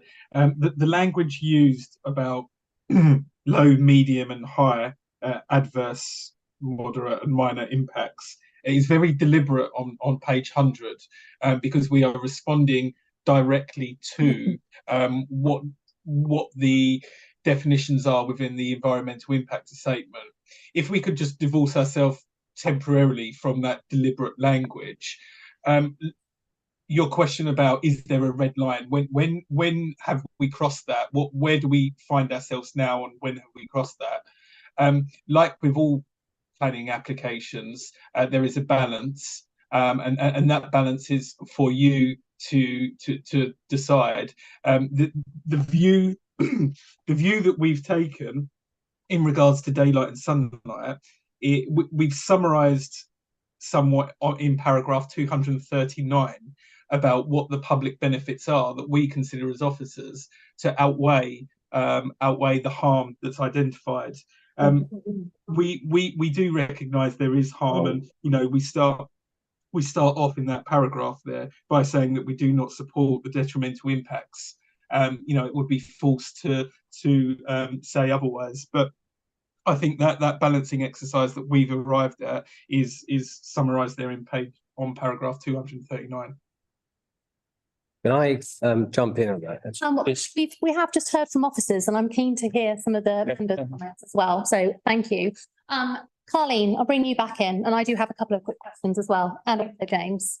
Thank you. I'm going to take my opportunity to just ask all my questions, no matter where we go. So just because I might not get to answer them. I do want to just pick up on something you said just a moment ago, which was harm caused by the scheme is outweighed by the benefits. Yeah. And I appreciate that and I understand why you've said that. However, if you was living in the property that's literally being looked in at by a student, whatever it may be, parties or whatever it may be, would you have the same viewpoint, I guess is my question. I looked on page 80, and actually thank you to the officers and committee for the detailed documents that are before us today. It's really important that we have the right information in the space. I note the studio flat with the wheelchair adapted setup, which I can obviously see that there's turning circles, which allows for a wheelchair to turn within the space, which is brilliant. I did just want to ask you in regards to purposeful space, because what I was looking at, and I appreciate a room might be designed in a different way according to level of need. But I just thought if that person's in a wheelchair and wants to get to that desk, which it looks like it's a desk, but wants to put books at the end of the desk, they're never going to be able to reach that space because they can go down it maybe if they're pushed across their page 80. Page 80, thank you. If you push across your sofa. But it just made me think actually, what is the real, in real time, having spaces that are accessible should be accessible all times. Shouldn't mean that I've got to come over and help move a sofa so they could utilize every single bit of space that they are paying quite a lot of money for. And so I just wondered, would you consider looking at that again? Just in regards to, you know, if it's dead space, it's dead space. If you change it and it goes up or goes down or whatever it is, then that's great. But just looking at it, I was just thinking, well, if I was paying that kind of money, I would want to be able to use every single, I would literally go into every single corner of my property. So I just wondered if that's something you could consider. I want to pick up the points around crime. And any of you that are here know that I always pick up on this. So levels of crime within the area in which this is proposed, we could argue that in and out. But I do note the comments on page 109, which says that we would like the applicants to continue working with Metropolitan Police secure by design officers to understand what the appropriate physical security standards would be. I just wanted to ask an additional question to that, which would you actually consider speaking with, engaging with our actual police locally, whether that be your neighbourhood police, whether that be the borough commander's office in the borough? Would you actually consider speaking with them directly? I can see that you're eager to answer the question, but I haven't finished it. So come back and just making a note as well. We have a chance to. Thank you. And so I just wondered if that's something you would consider, because what a secure by design officer says in comparison to real life issues on the street is completely different. And I do also want to pick up on, and I note in your pack you talk about CCTV, and many times I've gone through applications and there is no CCTV, and people talk about, you know, was it passive security, people looking, people not actually doing anything and things happen. I'm just thinking about vulnerability. I'm thinking about dark spaces. I'm thinking about levels of crime. I'm thinking about serious youth violence. And I appreciate that not every single person within this space is going to be a young person, but I would expect as a university, you make sure that actually the people that are investing in your space, as you are investing in them, are safe at all times. So I just want to understand the security around the space, because obviously it's growing, and what that looks like if all 650 students are out on the street at one time. So I had something else, but I actually can't find the page because there's so many of them. But perhaps I could bring you in to respond to the first of those, which was around the harm benefits. Yeah, so On that point about, I think overlooking and loss of privacy was one point. So any areas where that is deemed to be an unacceptable level of overlooking, we can mitigate through obscure glazing. So there wouldn't be any direct overlooking in that regard. There's no outdoor spaces on the balconies or anything. Yeah. The elevations look on the residential that would that are proposed at all. So there's no need to manage that aspect of it. So in terms of overlooking, that's how we would overcome. In terms of noise, I think you might have mentioned, there will have to be, and I think it's in the draft heads of terms that's in the report before you, there will have to be a management plan which will deal with how noise and any other aspect of potential disruption from students is managed, and hope and the intention of that that's managed appropriately. Okay. Overcome that issue. Chair, can I come back with something? Yes, please do. Only just because I know time is short. So there was a couple of things that were talked about today, but from the objectors that took their time to come out today to speak with us. And I guess the question I want to ask you in regards to the impacts on the road, Yeah. Which we haven't really touched on, but I think we need to, if there's an opportunity for you to elaborate, that would be great. Yeah. Disabled parking, there is in the documents 8 disabled parking spaces. Yeah. However, 18 could at any one point have 18 wheelchair accessible units. And I'm not in the business of discriminating against those that need those units at one time. So where would the other 10 park is my question. Yeah. And please don't answer me, they can get the bus because I literally will leave. And the building on Cedars Road. I don't know about anybody else. So I've looked at the CGIs, and for anyone that's been in this space, I really enjoy looking at CGIs. It gives you an idea what to expect. But I do think it looks out of place along the town, well, the houses that are there. It just looks like a bit of sand. Sorry. And I just can't understand why you've chosen that one. Maybe it's going to adapt, it's going to change, but it does look out of place in that row of houses. And I wondered why, apart from the fact that when you're looking at you led us to a picture earlier on of the tops of the university as it currently stands, and we see into the block and it's all kind of matching, and I assume it's going to continue it. But along those houses, I can't understand why you would choose that material, because it does look a little bit out of place. And I wonder how you can bring it all back together. I just think if I was a resident on that street and I want to try and support this, I would want it to look like it was there forever. Yeah. I don't know, shall I go back to the start on the question? Is that all? Yeah, you can go, you can start wherever you Might have to defer to some colleagues on this as well. I think mitigation we've covered in terms of harm. Accessible units. Neil can correct me if I'm wrong here, but I'm almost sure they've been informed by an inclusive design consultant that we've had on board in the team as part of the design team. Address and check that. Yeah. The layouts, I haven't. I've got the conditions report, but it may include further details of the accessible units secured by condition as well. Yes, condition number 43. Thank you. Very good. Can I ask, while we're talking about accessibility, about the discrepancy between the disabled accessible rooms and the number of blue badge parking spaces? Yeah, I think that's based on the assumption that every accessible unit would require a car parking space, which isn't always the case. They don't accessible. Not there more than 8 accessible rooms? 18. Yeah, sorry, but that's what I mean is, and like that's assuming that everybody who has an accessible room would have a accessible car parking space. But does that also include the comments that Unison made in regards to the blue badge parking of students that are already going to the campus, and also that of staff?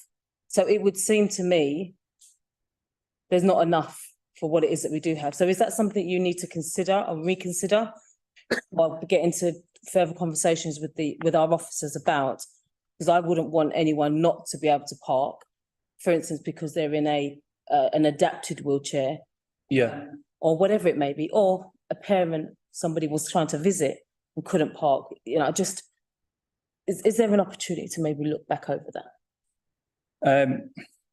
You can say no if you like. We do have just places that people can park. And Speak up a little bit, please. there are other places, the actual site that take. Oh, okay. Oh, brilliant. They're not just limited to the ones which are here. I mean, say there's a lot. And to repeat what David identified is that we don't tend to find that there's a one-on-one relationship between an occupant and that they've got a car. Yep. That just doesn't occur continuously. Okay. I think that's how we've approached this Yeah, one. you'll find that with the numbers. with residential schemes as well. Obviously, there tends to be, which I'm sure you've seen before, a 3% provision for wheelchair accessible units or wheelchair accessible parking in a residential scheme that's generally considered to be car free. But there's a 10%. I do appreciate that, but as ward councillors, we will be able to attest to what we see in an application, what happens in reality on the street is completely different. And this So that's the reason. Given the concerns that local residents has addressed about a spillover of parking as well. I think the next comment that Colleen made was around crime and around engagement with local police. Yeah, we already have an extensive relationship with local sort of neighbourhood police. We're very keen. Come along to. Sorry, through the chair, please, ma'am. With the chair, sorry. Is it possible for you to please to contact via the wall panel? Because they've not expressed any connection at all. If I could speak. Yeah, we've actively engaged with the Safer Neighbourhood team. Great. In fact, I've got a coffee with Sergeant Fox next week to talk to him about the issues that are being experienced in the area. We also have a sergeant over at our Docklands campus as well. We're also in regular contact with the inspector for the Safer Good. Thank you. You can also reach out to the borough under if you need to. You'll find on that one, we want to do as much as we possibly can for the local neighbourhood and our neighbours. Understood. Things that they're impact on us as well. So we have a very common agenda. On a related note, did you wish to make any comments about CCTV and about feelings of safety and vulnerability for vulnerable groups? Proposals do include, there's a proposal for 24-hour security around the campus. And we do know that during the consultation events we undertook before we submit the plan application, a lot of issues were raised by neighbouring residents about existing antisocial behaviour because of the fact that it's an empty car park site with a dark laneway and there's no passive surveillance. I know you don't aren't a massive fan of passive surveillance as a tool in itself, just to provide the security and safety that students might need. But having said that, that is obviously a key issue here. So the redevelopment of the site, the passive measures are just the first kind of the foundation, I guess, of a much wider active security and kind of strategy that would be in place. And again, that's secured as part of any planning permission. 24/7, 365 will be the way that we do it, which is what we do already on Dockland. And finally, did you want to comment on Carleen's comments about the building on Cedars Road, which, for clarity, for those online who can't see the model that's with us, is where part of the development effectively kind of slots into a spot where you would normally expect to see a couple of Victorian terraces? I'll let Neil, the architect. Yeah. Well, thanks for your questions on that. Cedars Road will change because this is effectively a new front to the university. There is a new access point on this street. At the moment, I think it's fair to say that it's treated as a back and some of the buildings back onto the street. We wouldn't design like that these days, and we have to front the building, and this has to be, in our view, a civic frontage and have civic qualities. So we believe that this architecture to page 207 has those civic qualities, and it uses materials, faience, 207. It uses materials which have civic qualities and stone-like qualities. So we have looked at the heritage of the area, have looked at University House. We have drawn our references from the verticality of loggias and columns on the building. And we've also used a material that's creamy and a masonry material, light stone. And this is a very durable and timeless material. It's been used for centuries. So when it comes to conditions, if we get to that stage, then we'd be really happy to speak to planning colleagues and to yourself about the selection of those materials, because they are intended to be very sympathetic and traditional materials in the heritage environment, but also project a civic quality. The other thing is there's lots of timber used in this building, so it's a highly sustainable structure as well. Sorry, Chair, just on the material. Brief, please. Page 148, condition 27 relates to the submission of material samples. Thank you. Arlene, did you want to come back on any of those? Just if you don't mind, when you're referring to 207. Yeah, sorry, page 2. Is that block A? This one is a teaching accommodation, yes. At the block A, which slots into the house? No. No. No, that's a that would be block D, between blocks. I'm not just immediately recognizing the references, but where are you finding your reference? Look, I'm looking 199. I'm looking at. Or 199. Yeah, 199. That is. I'm wondering if I've got it wrong now, but it's block A that I would, because that's amongst the houses, is it not? Block A is housing, so that's not a picture of Block A that I was just referring to. Okay. That is Block B, D and E. Okay, so it is that. Okay, that's fine. Thank you. Thank you. I've seen hands from Councillor Beckles, so from Susan and Mads. I'm going to ask a few short questions, then I'm going to bring you three in, then I am going to move us on to the vote. I'm aware we do have other items on the agenda tonight. It's already been quite a long week for most of us as well. My questions, if I could go to them, are firstly, I'm really keen to know how we can stop the opening up into Torrens Square from becoming a rat run. I noticed that it would be only for university traffic, but I'm really keen to know a bit more about how that's enforced, because I think that we all know from experience that even with design that indicates that it's not through, even with signs that say no access for cars, if there's space, cars will go through. And actually, in my experience, the only thing that really stops people from going through is getting a ticket. And to be honest, not even then often. Yeah. So it'd be interesting to know a bit about the enforcement there, particularly hearing some of the concerns from residents of Torrens Square who effectively live in their own little LTN at the moment and are understandably unkeen to see that interrupted by through traffic.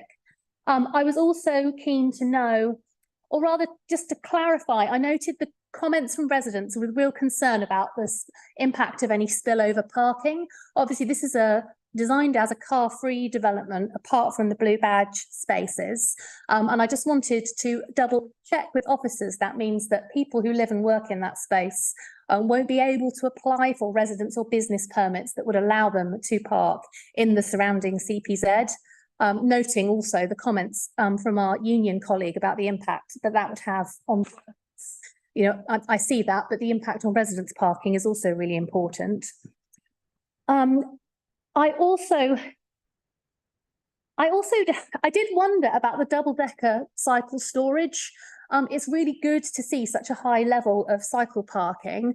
I do worry that the cycle parking, which is double level, is in effect meaning that fully 50% of what's provided is really only for very strong, young, fit people with very light bicycles, which is lovely for them, but not so great for the rest of us. I've never put my bike on any kind of parking that required me to lift it up. I can only imagine how undignified the situation would be if I tried to do that. So something about that, hearing something about that would be really helpful, I think. I just wanted to kind of elucidate a little bit on the kind of balance that we're making here. I think that the applicants have been really closely questioned by us, and that is absolutely right and proper. And I think that if I could presume to speak for the committee, I think what we're trying to do is to weigh up what the officers are presenting, which is this submission that there is a benefit to the development which outweighs the very real disadvantages that will be experienced. And I think I did just want to take a moment to express some support for some elements of what's being proposed here. I do think purpose-built student accommodation, which is on-site, co-located with teaching and learning facilities and managed by a university, is actually in effect quite a different proposition from some of the very, very tall privately run towers that we're seeing in other locations. I do think UEL forms a really important part of Newham, and I think the teaching and learning that they do, and in particular training new health professionals for the needs of East London residents, again, is another factor that we have to weigh up along with all the rest of it. And my final question was, again, I know this has been said, but I just wanted to draw it out for the public record. I know that we have a condition around retaining the architects for the design, and it seems to me that given how heavily the officer recommendation leans on the high quality of the design, that we want to be really sure that the original architects are going to be retained.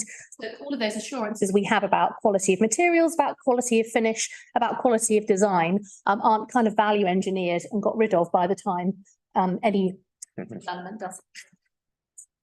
Could I perhaps ask officers to come in on my question about enforcement and not creating a rat run first?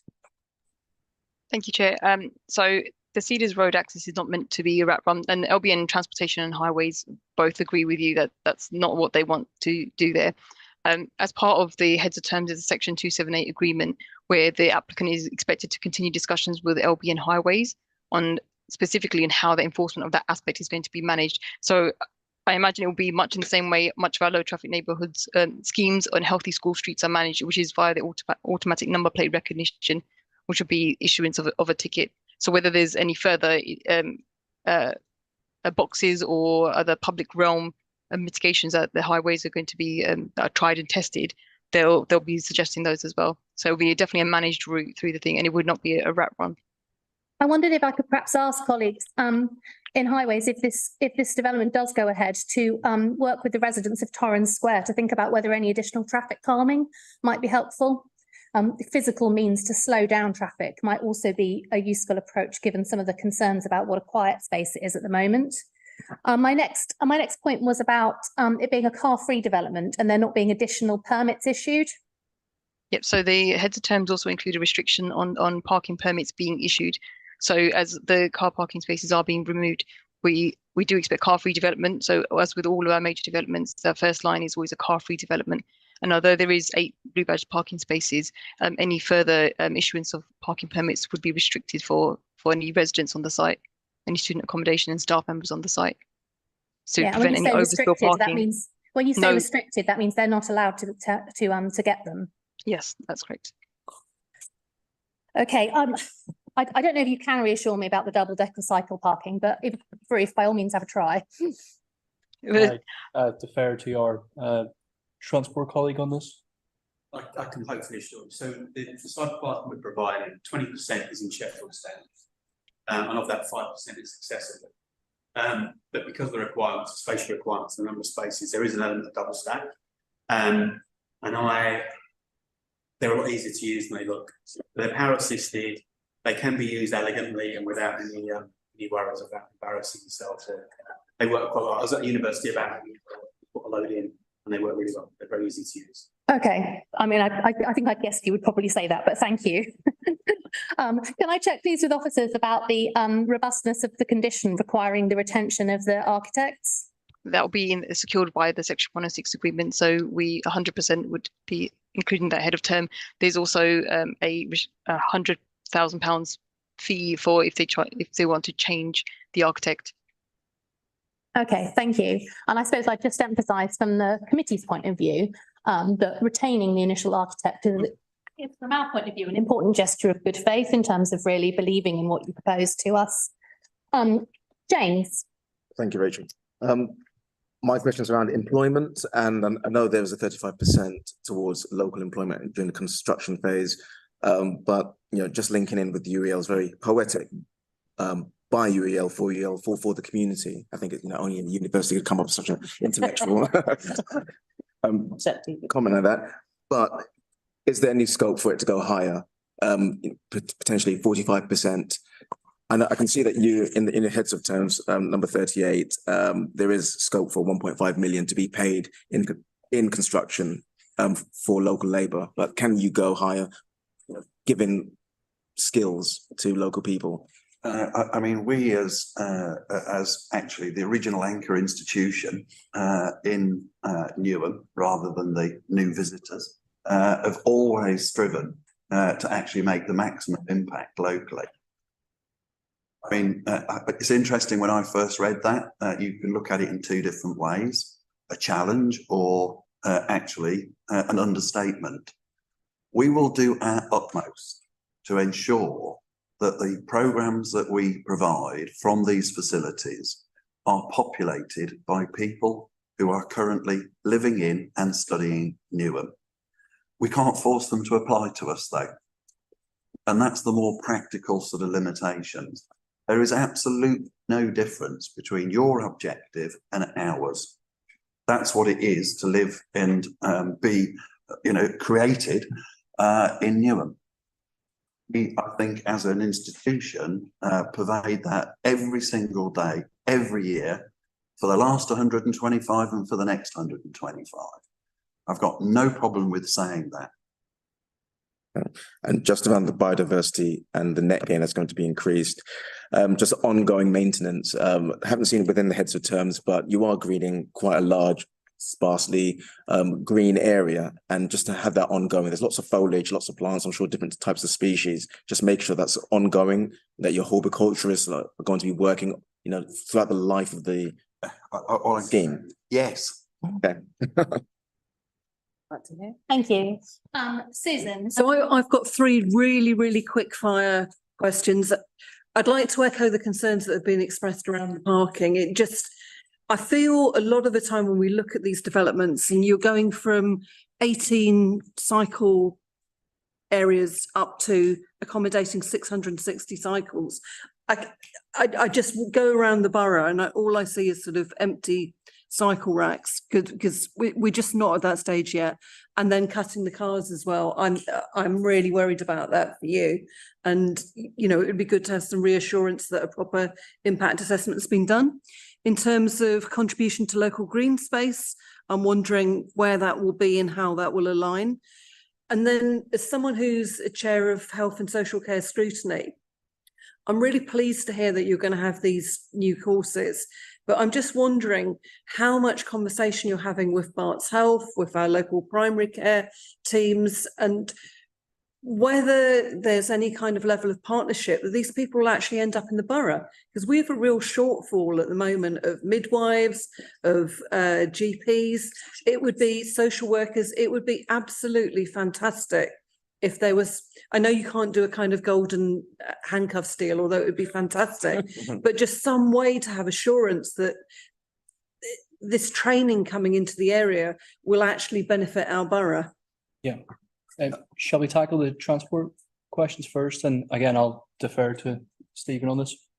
So on cycle parking, I guess the London plan is what we need to follow, and that's quite clear on what we need to provide.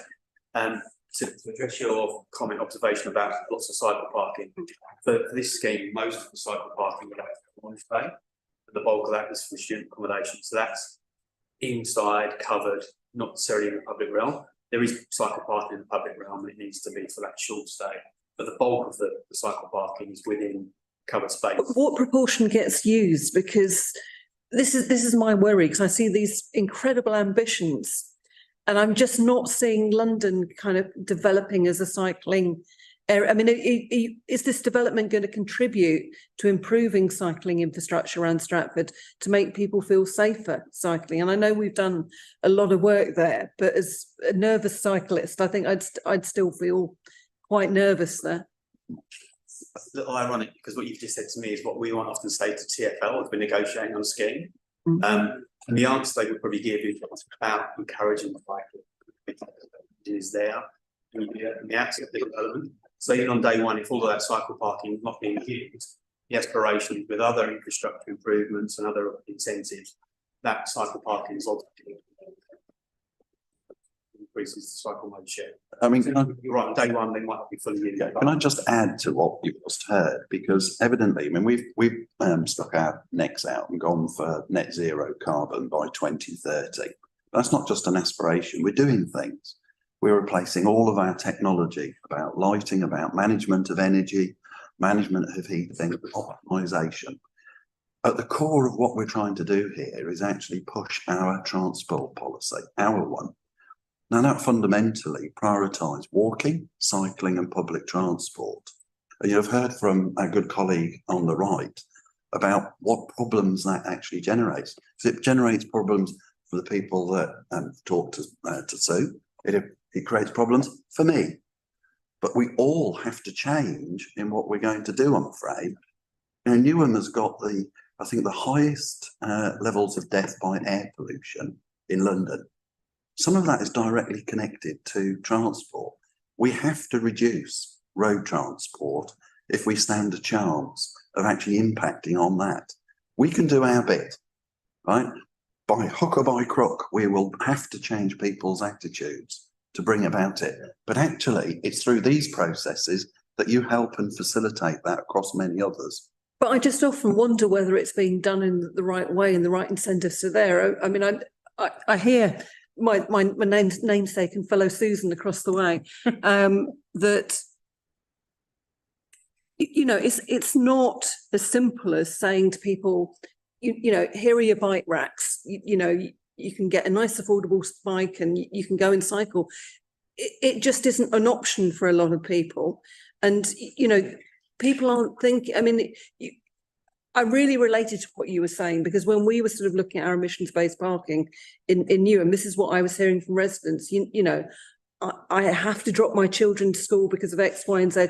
There are so many individual circumstances that mean people need cars for transporting things. And it's just, I just do worry sometimes that we have this very black and white notion of the people who are sort of travelling to work, and we don't really take those individual circumstances on board. But yeah, I mean, we need to move on. Yeah, I am going to move us on to the other two parts of the questions that you raised, one of which was about contributions to local green spaces, which I don't think form part of the. No, it's in there. There's definitely something about contribution to green. In which case, yeah. You actually also raised the point about all the health expansion that we are undertaking. We work very closely with Barts and its various and the Barking-Havering and Redbridge Trust. Right, but we've got support from NHS England, from their interim director of workforce, because these developments are absolutely perfect timing. The NHS plan requires 72,000 additional nurses and allied health professionals by the year 2031.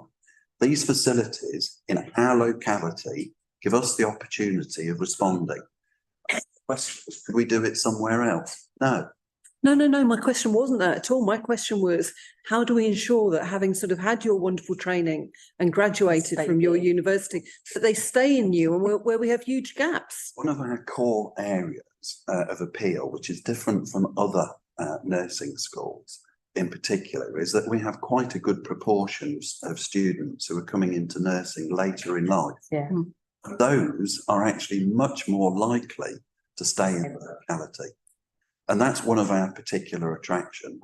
Again, we can't force them to stop, but the nature of our recruitment is a major positive. That's why, from literally a standing start, no more than about 6 or 7 years ago, we're now treating, I think it's 1 in 12 of all student nurses in London.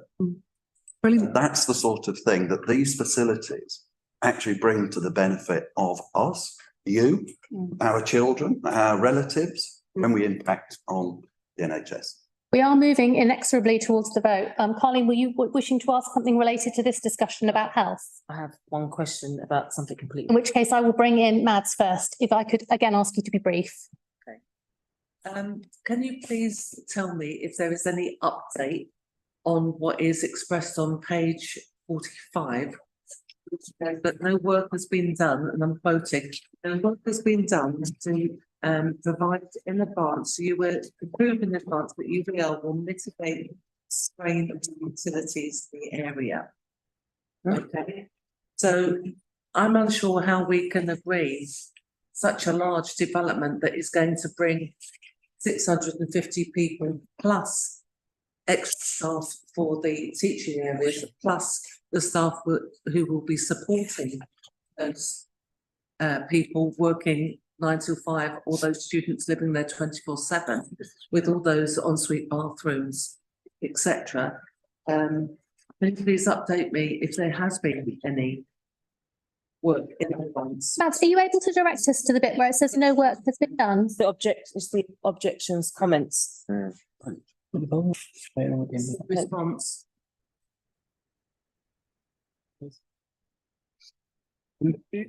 Just to point out on this is that most of nearly every occasion I've ever any scheme I've worked on, we wouldn't normally engage with those parties, Thames Water, any electric companies and so forth, until after we've secured planning consent for a site, because they would see any input at that stage as abortive.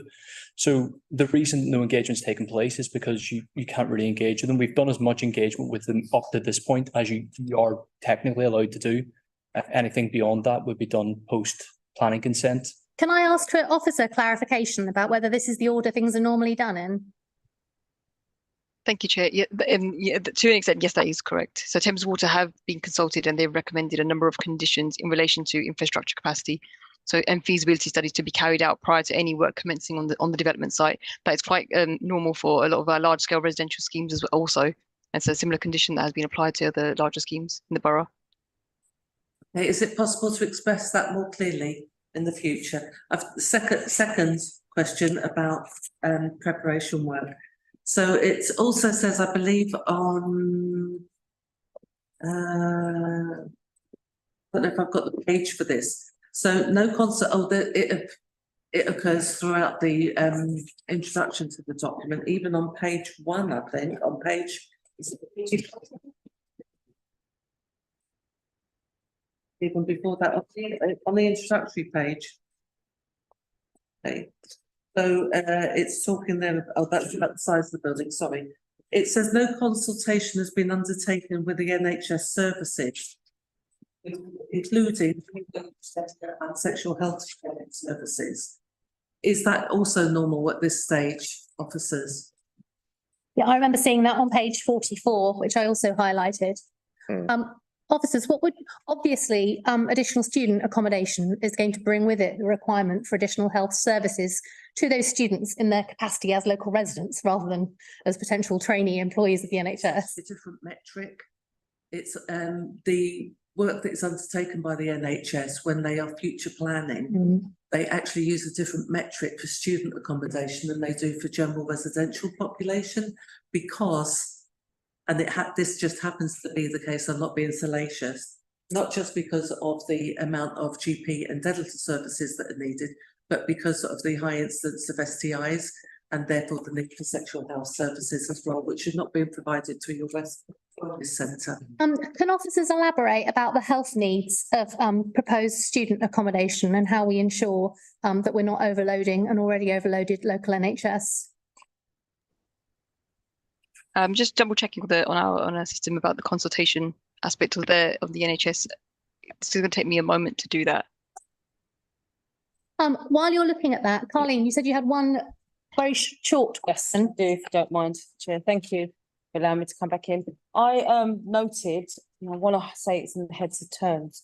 I noted that there is a line around community access.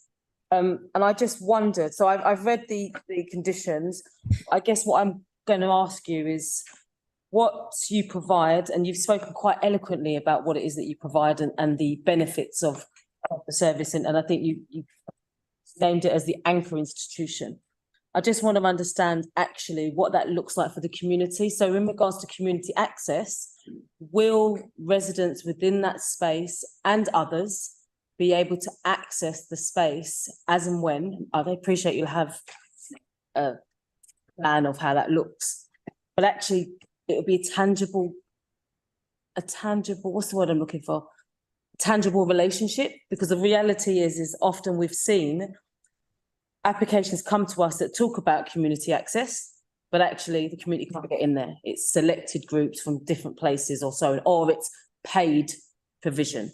So I just wonder, I'm thinking from a point of view of our young people could really do with being in a space like this, even if they're not or will or won't go into university in that space, but the opportunities that you'll be given in a space which you're providing would actually give young people the opportunities that they may not have. Well, I think we've already shown in our relationship with Newham how we see those things working. It's called the YES service at Stratford. I shouldn't call it Stratford Circus, but that's the old name. No. So Don't go there. So that's the Youth Empowerment Service, which is the youth work run by Newham. where we've become your sort of preferred provider for facilities, and in that we actually utilise it for teaching, for some commercial letting, and the Youth Enable Service utilise the other part. Then we get access to actually local charities, local groups for free, right? And then it impacts and sort of slips into the arrangements that we actually have. That's how I would see it work in terms of providing those access.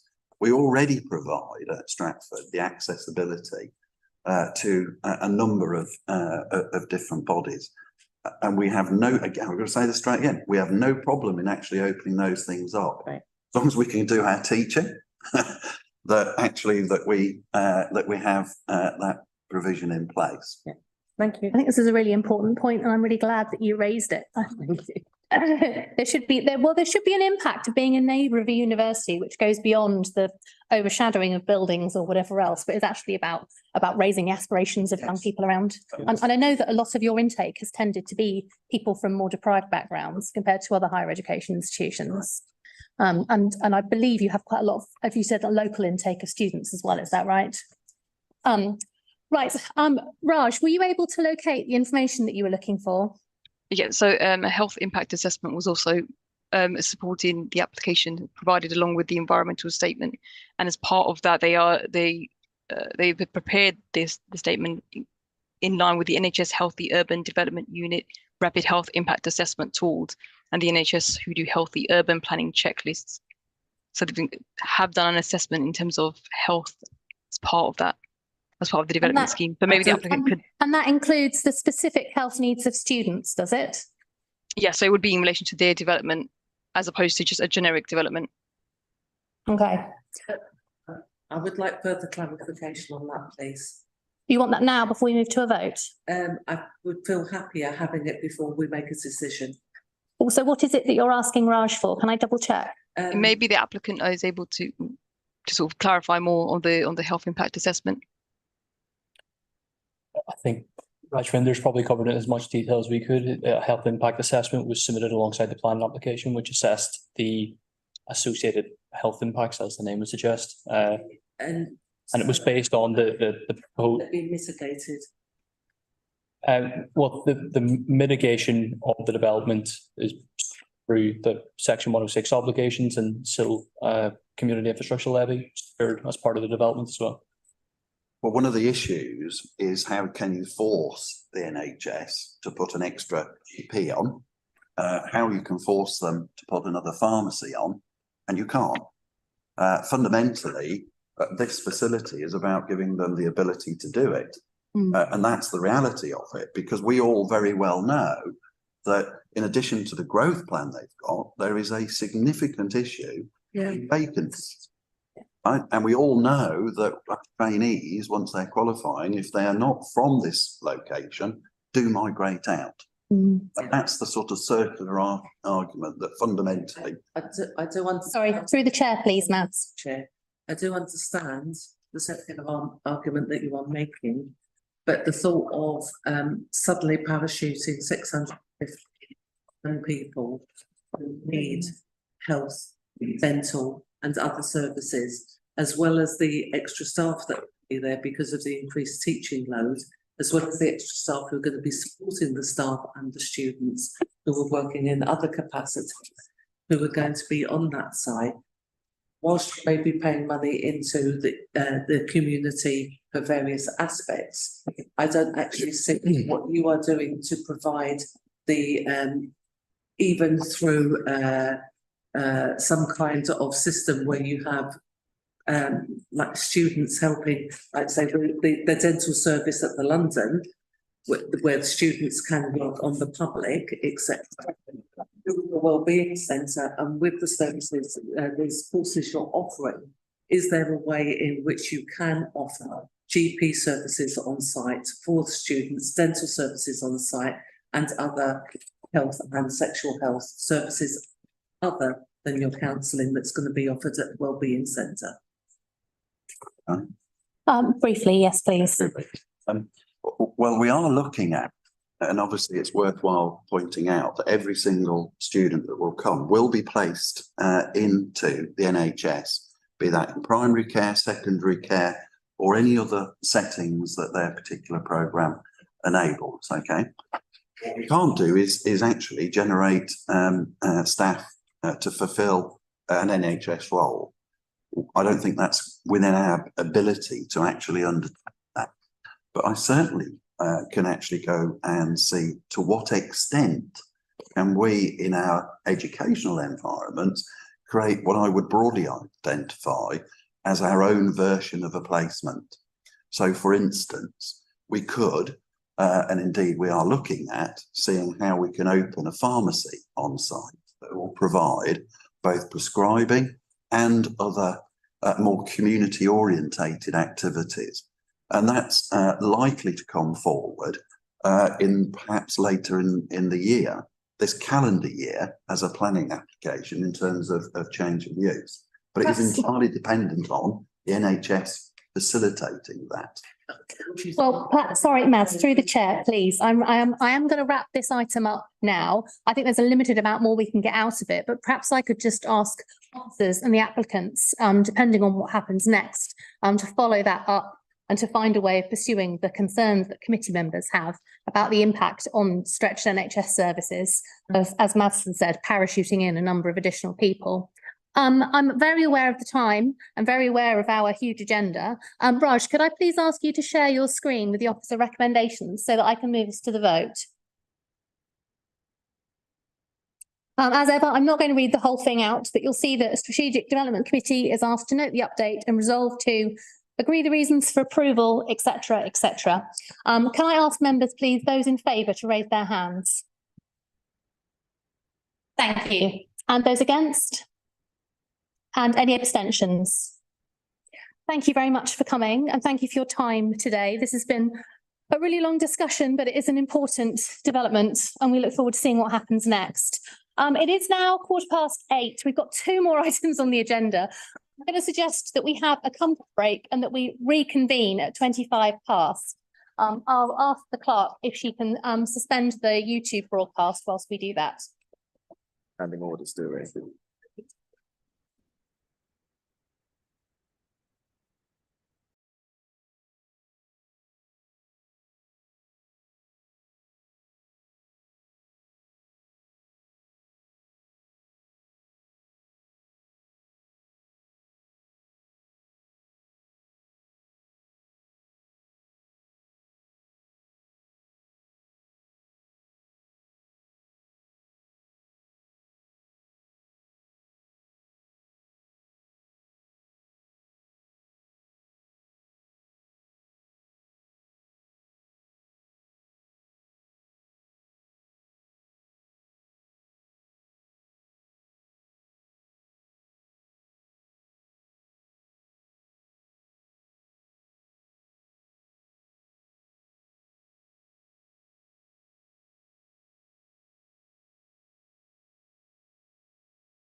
What?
You can't hear me. Pauline, if you could remove the screen.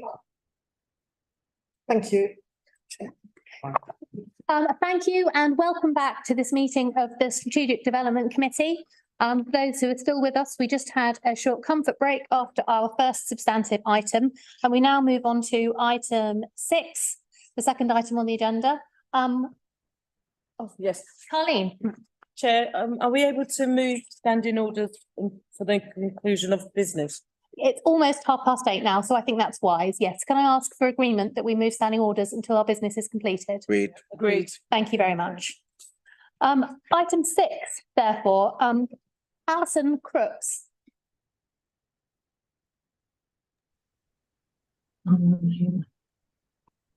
Hello. Hello. I can see you've joined us via Zoom. You can have up to 5 minutes to present on this item if you wish, or you could be available for questions if you would prefer. I've got some points that I'd just like to run over, so it's not going to take 5 minutes, and then I can be available for questions. Please go ahead. Thank you.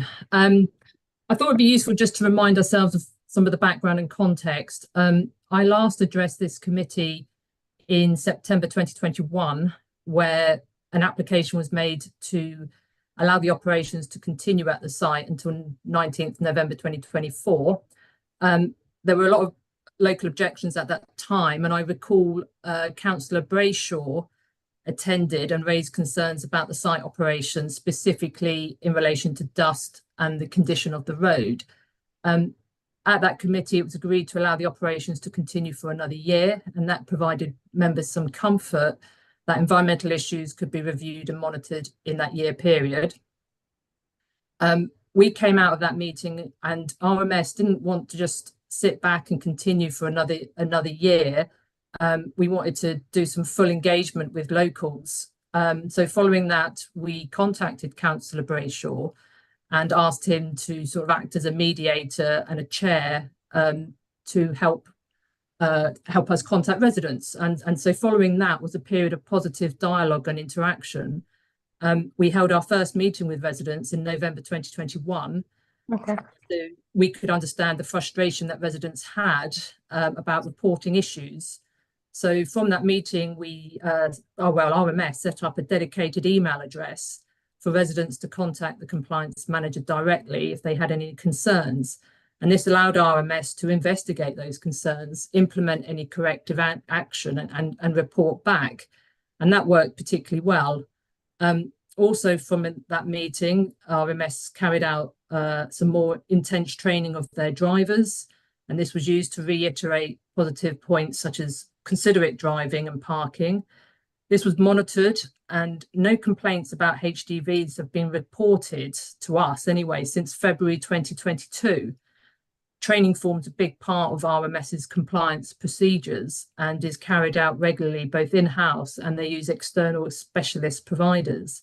And RMS still hold a Gold Force accreditation for their vehicles. We also hosted a site visit for residents, which was well attended and positive. Residents could see the site operating and witness all the environmental control measures being active and used. RMS since that time and continue, they arrange for the pavement and porches around Copeland Court to be cleaned daily, and that's regardless of the cause of any dust or mud in that area. It's just something they do. As set out in the committee report, when officers visited the site, they note that Knights Road is a lot dustier than Bradfield Road, which is where RMS is located. RMS continues to be the only operator in that estate with a wheel wash.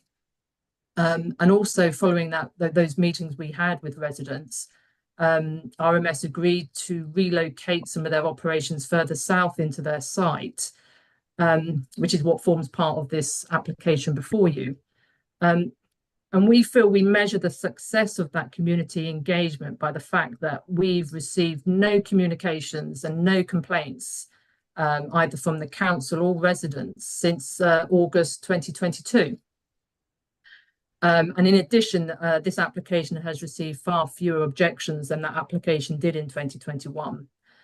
And we take this as a positive sign that operations at the site are carried out in accordance with the environmental code, which forms part of the conditions of this consent, and the environmental permit, which is still regulated by the Environment Agency.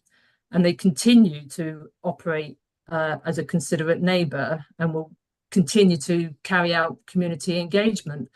The site continues to support local construction projects, and it is still providing local jobs. And from that, we hope that members can support the officer's recommendation. Thank you. That was perfectly within time. Thank you very much. We do have an objector registered to speak, Rodney Gray, who is expected to join us via Zoom. I think from looking at the participants list that he hasn't logged on. Can I check, Shirley? He was sent the details. Yes, he was. Of the meeting today. In which case I would just direct members to the objections that we've received, which obviously we've read as part of our papers pack. Could I then do the officer presentation, please? Yeah, I'll share my screen.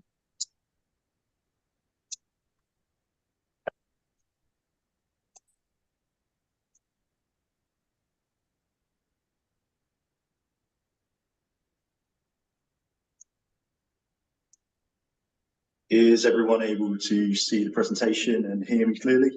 Yes, we can. Thank you. Brilliant. I'll make a start. So item 6 relates to Recycled Materials Supplies Limited, located on Bradfield Road in Silvertown.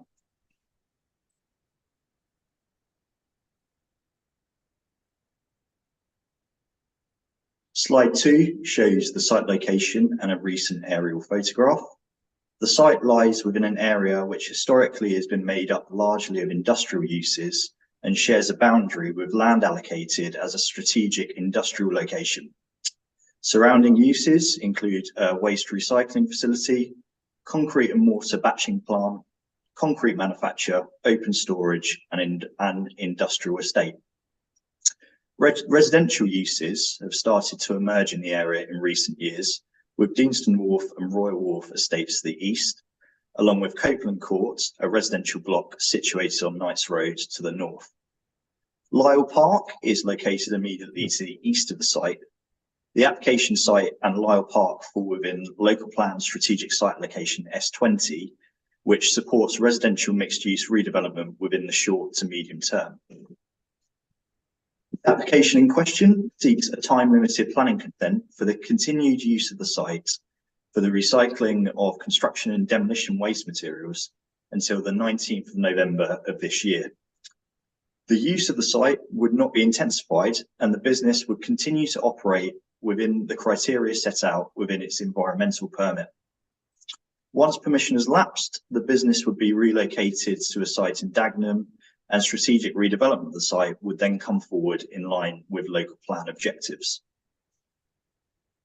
Slide 4 shows a drawing of the proposed site layout.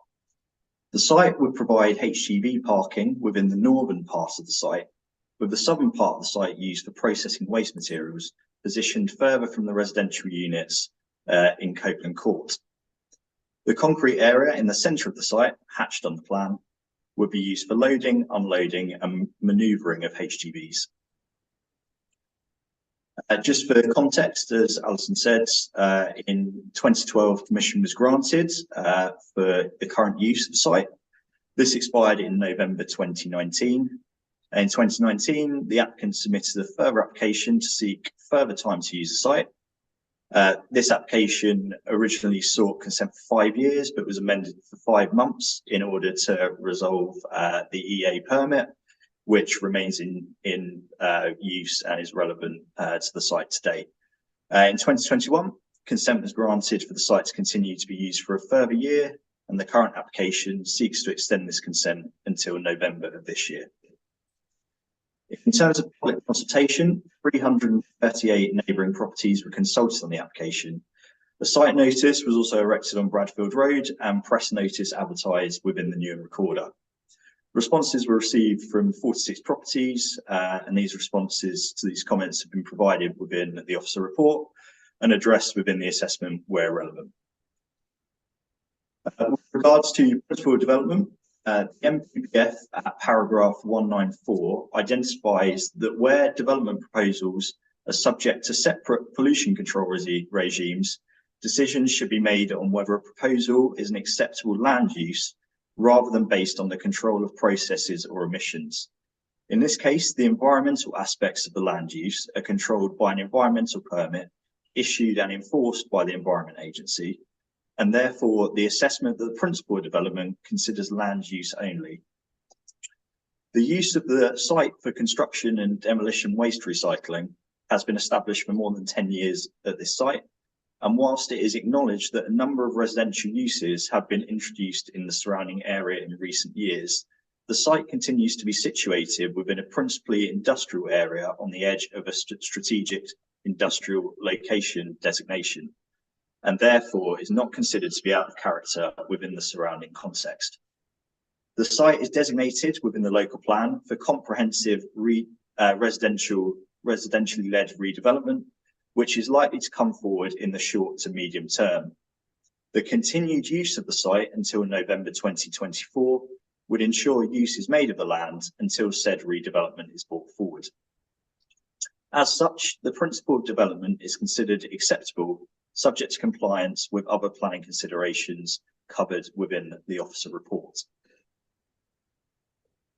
Environmental considerations. As previously noted, the MPPF highlights that where development proposals are covered by their own pollution control regimes, decisions should be made on whether the nature of the proposed use of land is acceptable. The Environment Agency has issued a permit for the use of the site for waste recycling. This permit provides parameters for hours of operation, the quantity of material that can be processed annually, dust management, particulate and emissions mitigation, and the maintenance of site boundaries. The Environment Agency are responsible for ensuring that the site operates in compliance with this permit. Whilst it's not appropriate for the local authority to enforce additional emissions legislation in this case, an environmental code has been submitted to support the application, which ensures that industry best practices are undertaken at all time to minimise adverse impacts to residential receptors and the local environment. Any planning consent that is granted would require the site to operate in accordance with said environmental code. Subject to this condition, the proposal is supported in relation to environmental considerations. Impact upon amenity. A number of public objections have been received in relation to noise generation at the site. Whilst it's noted that since consent was previously granted, additional residential uses have emerged nearby. The site remains in a largely industrial setting, and therefore levels of noise are considered to be proportionate to the use of the site and other uses within the area. The use would not be intensified with regards to the quantity of waste products being processed, and therefore is not considered that noise levels would increase as a result of the proposal compared to the current arrangement. Nonetheless, a condition limiting hours of operation would be attached to any consent granted. Similarly, it's noted that several objections were made in referencing the levels of dust created by the site. Site operations take place in accordance with a dust management plan, which is an approved document covered by the Environment Agency permit.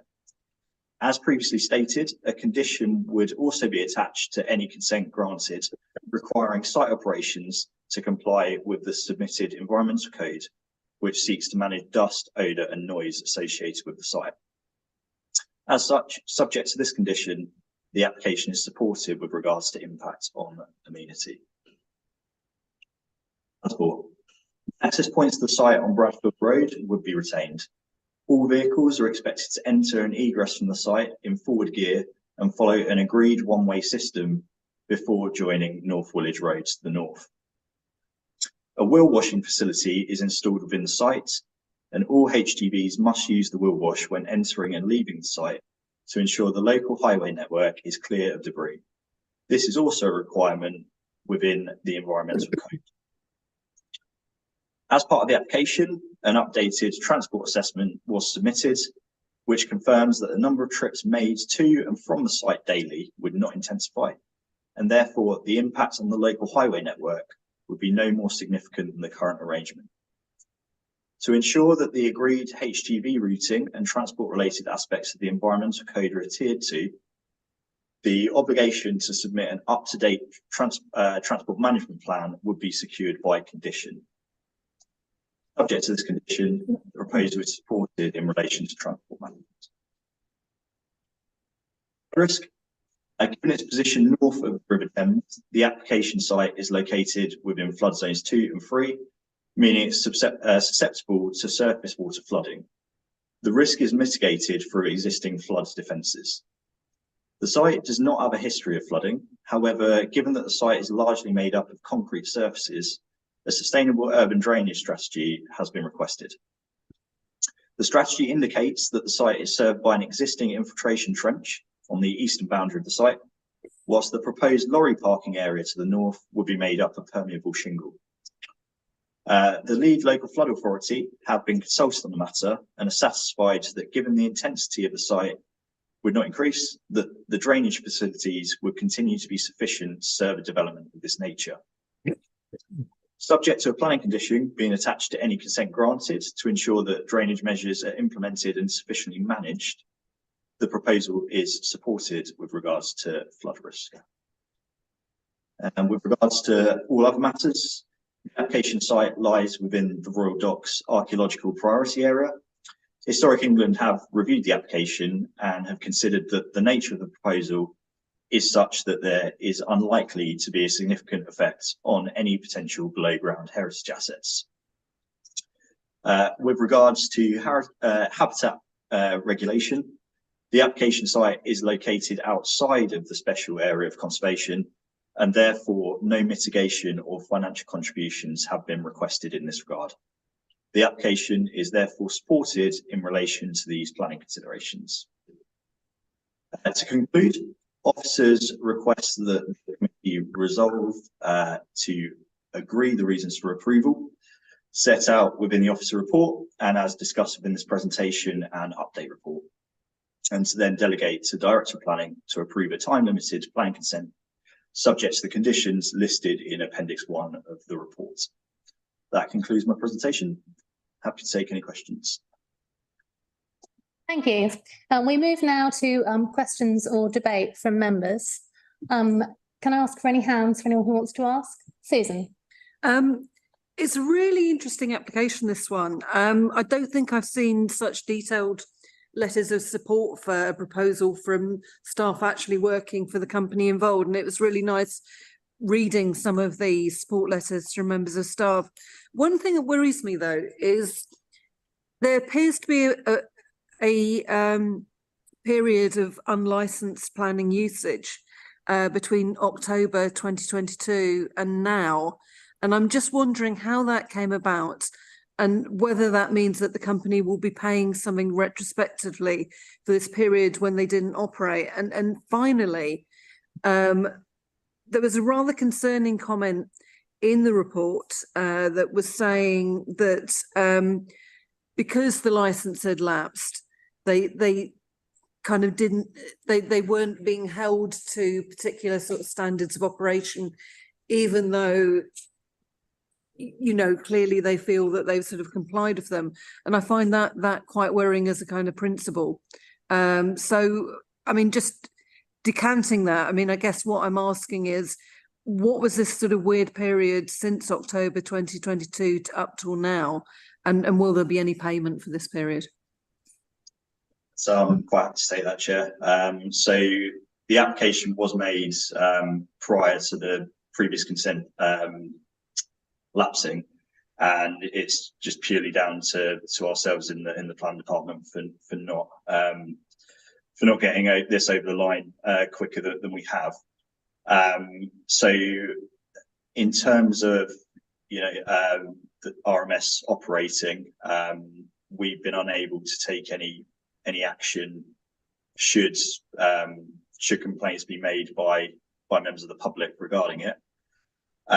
However, away from planning, the environmental permit, which is in place, provides the Environment Agency the ability to take any action which they may see fit if they were to receive complaints regarding operations at the site. So that environmental permit has continued to be relevant to the operations taking place on the site, even if the planning conditions that were previously placed on the consent haven't. And I wanted to draw out this question of the permit from the Environment Agency a bit more, because obviously this isn't the first application we've seen from this site or of this kind. And we often seem to come down to the same things, which are dissatisfaction from local residents looking to us as a local authority to regulate and control the amount of pollution which they perceive as being directly attributable to these sites. And then us, in effect, as it says in the papers, not really able to determine planning applications on that basis. And could you just draw that out for us a little bit, please, in terms of the responsibilities here? I'm happy to do that, Dan. Oh, this is really a question for the officers, please. Oh, I'm sorry. Sorry, can you repeat that, please, Chair? I didn't quite. It's really about this question of a mismatch of expectations. Obviously, the residents who are objecting are hoping that we will refuse this on the basis of pollution. And as set out in the papers, it points out that the enforcement regime for that really rests with the Environment Agency. And I was just hoping for you to elucidate that a bit, because I understand what's being told to us, but I can also see from the point of view of residents, it must seem very counterintuitive for them to be told by us on the one hand that we are so concerned about air quality, but then on the other hand, that air quality and particulates doesn't form part of our decision making here. No, I totally respect that, Chair. Obviously, when an enforcement case does drop onto our enforcement colleagues' desks, they do investigate as is shown within the enforcement section of the officer report. However, beyond the planning conditions that we are able to put on the application, any consent that's granted, we are somewhat restricted on what we can and can't take action on, and unless the correct process is followed and sort of concerns are raised with the Environment Agency, it is quite difficult to keep our side of the bargain. And when we get complaints, do we liaise with the Environment Agency? I can't speak for my colleagues in the enforcement team, but my understanding would be that there would be engagement between the two parties in order to overcome any concerns that residents may have. Jane, I can see you've got a raised virtual hand. Could I bring you in at this point? Could you help us out? Jane, you're on mute, I think. I've got my microphone up because my cat was eating it. But anyway, yeah, I mean, just to kind of give reassurance on that point, because there have been ongoing problems with these uses because of the sort of noise and dust issues. We have my noise and pollution team have been visiting the site along with the Environment Agency and also planning enforcement and highways. So it's been very much a multi-agency approach where we've been trying to sort of join up to make sure we do the best we can to alleviate these problems, because if members have visited the site, there is a lot of dust. I can't deny it, but I think it was interesting to kind of match that against what Alison Crooks said in the introduction to the application about what RMS have tried to do to alleviate those problems. But the only silver bullet for this site is for it to relocate, as is planned, to go to Dagenham, and for the redevelopment of these sites to residential to continue. But at the moment, they're an important part of the supply chain because they are, they are crushing concrete and what have you that arises from the redevelopment of sites from industrial uses to residential. So the site is designated for residential. Yes, it is. In our local plan. Yeah. Okay, I mean, that brings me on quite nicely to my next question, which I could perhaps ask Alison to respond to briefly, which is, obviously, we've seen a kind of history here of temporary permissions and temporary permissions. Can you give us some reassurance that you really are looking to move and that you won't be coming back at the end of this year saying, oh, just one more year, just one more 6 months, oh, just another year, and we won't be having exactly the same discussions all over again? So, I mean, this site, I was involved in this site from 2012. So, I mean, that's a sign of how long. And it's always been, the permissions have always been based on knowing that the residential development was getting closer and closer. And that's why the times have always, in a way, got less. So it started off with 5 years and then they've reduced to these smaller chunks. So we can confirm the site in Dagenham is the construction of the site in Dagenham was completed last summer, and that's now an operational site. So that's always been there, and that's come forward, and that's now being developed.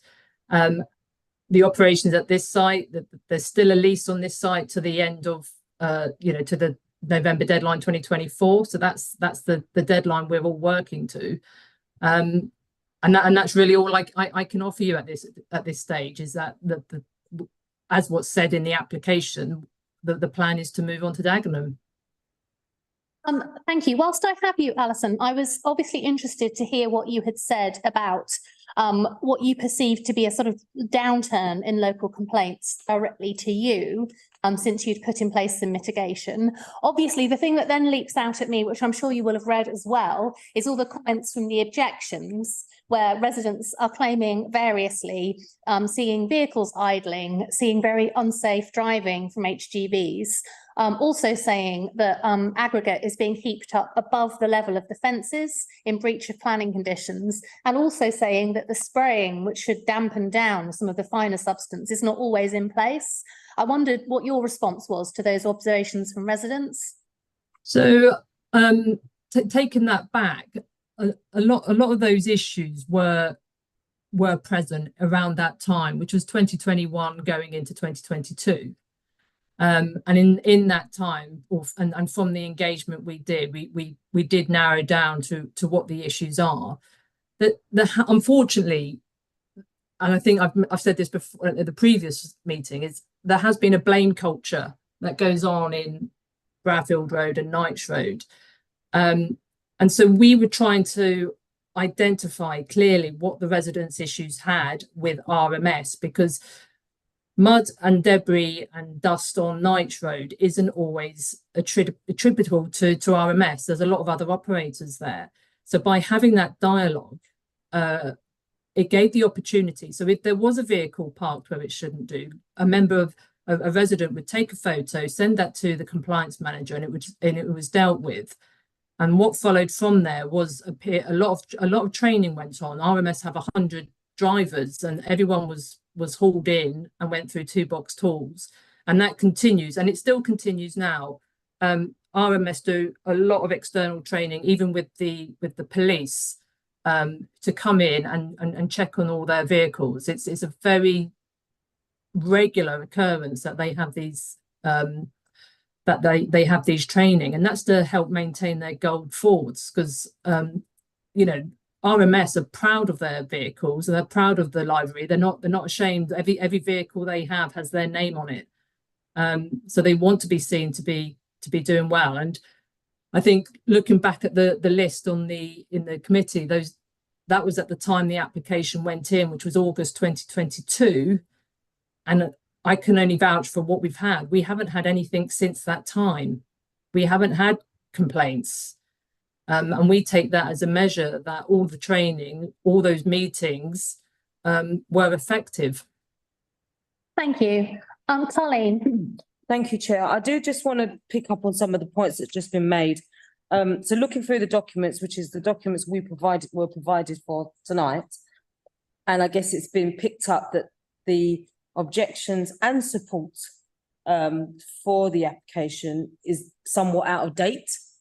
But I do just want to pick up something in regards to the support of the application. Originally, I looked through actually and read through actually the supporting comments, but I know only 2 of those are actually from residents, and I appreciate and understand and actually quite heartened by what a lot of the employees of the organisation are saying about what it feels like to work for RMS, and also that of organisations that have benefited through grants from RMS.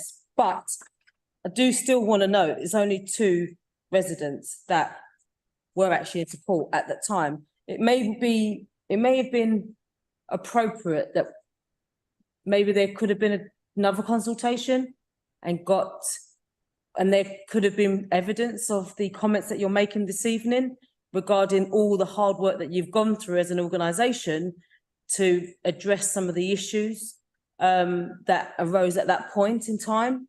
But I do just, on some of the comments that you just made, Jane, you talked about, there is a lot of dust in that space. I would understand what Alison is saying in regards to they are not the only business in that space, so therefore dust is in the air. However, I guess what I would ask is, has there been any additional measures put in place to try and dampen down some more of that dust to make it more doable for the residents that it's affecting? Is that for me? Sorry, is that for Jane? Sorry. I think that's for Jane. Yes, please. Yeah, I think it's a difficult question to answer because, as you say, Councillor Lee Parkway, RMS aren't the only business there, and also there's been quite a significant amount of construction. So as we heard in Dan's presentation, you've got Deanston Wharf and other residential properties that have been constructed. So it's difficult to pin down where the dust is actually coming from.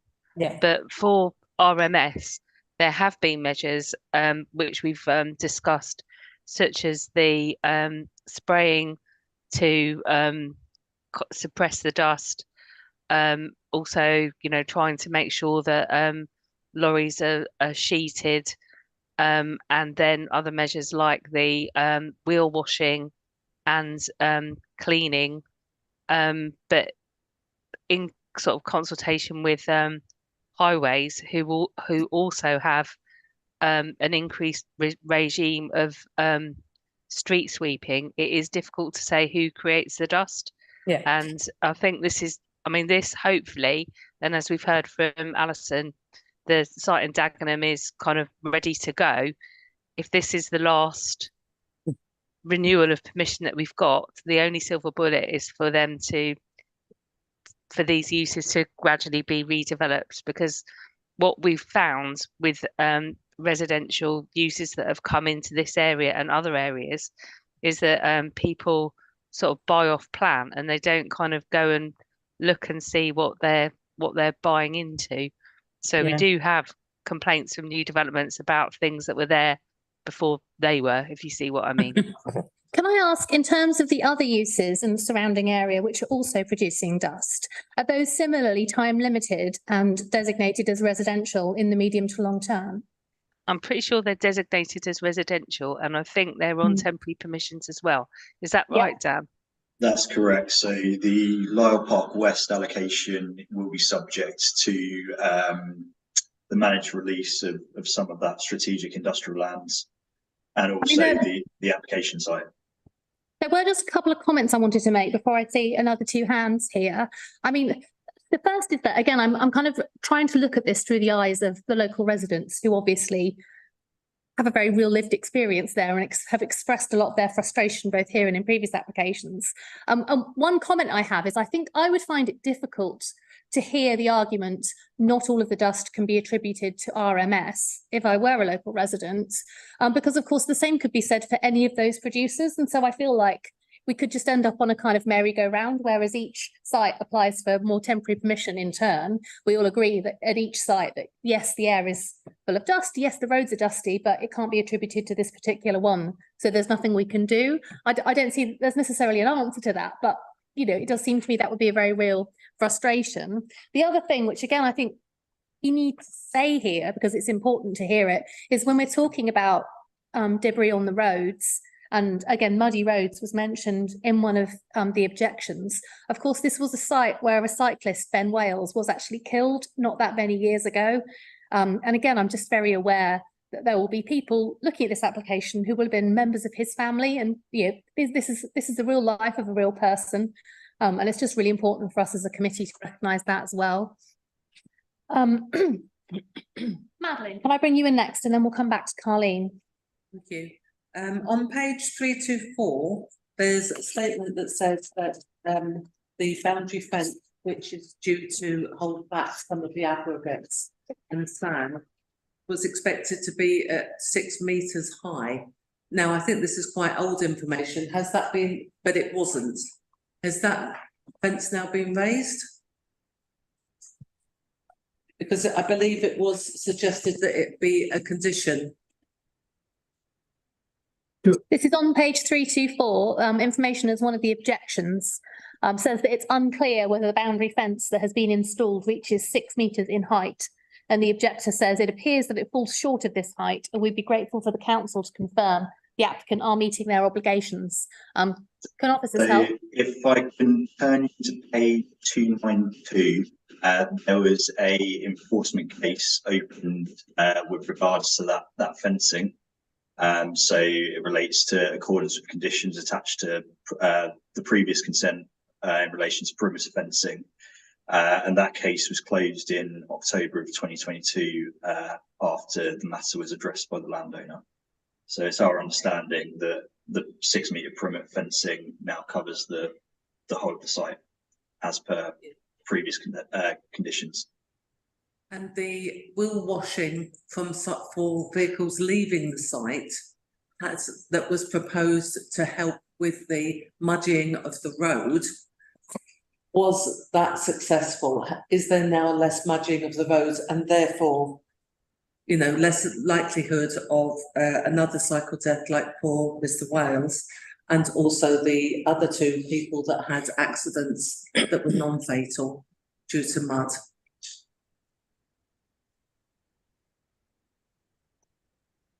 Who's that directed at? Sorry. I don't know who can answer it best. Was the wheel washing instigated or improved after the issues with the last application to do with the muddy road, and has it led to less mud on the road and therefore no recurrence of injury or fatality? So on the site, there is a bespoke wheel wash on site, and I think members who came on the site visit back in 2020 2022 would have seen it in operation, and that's always been there, and that is still operating on site. So every vehicle leaving RMS site has to pass through that wheel wash.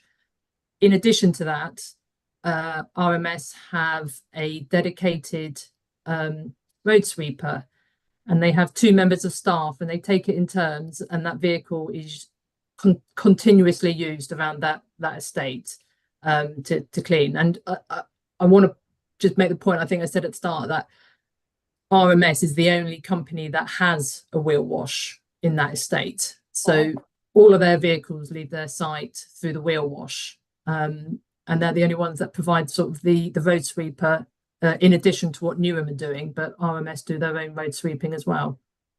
And has that led to a decrease of the amount of mud on the road and no further accidents or fatalities?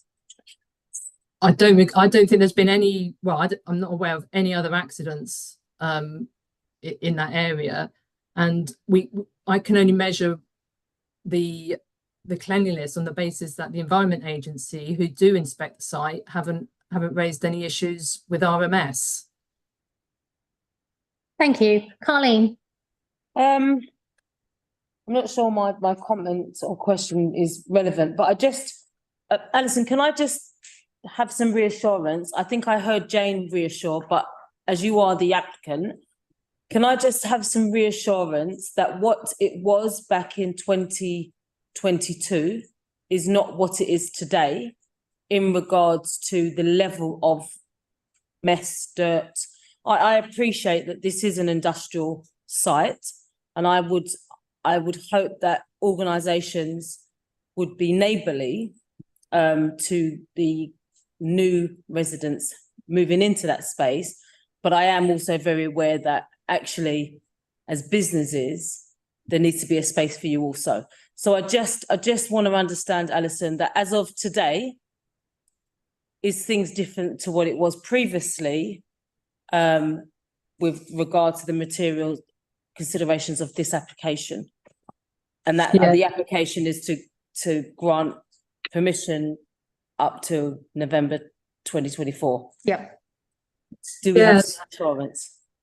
So in addition, the detail in terms of the dust suppression, so since 2022, and I think again, you might forgive me who was on the site and who wasn't, there is a dust suppression system on site, and it's a rain gun system. So there's a 25,000 litre water tank which sends water to the rain guns, and that's operational on the site.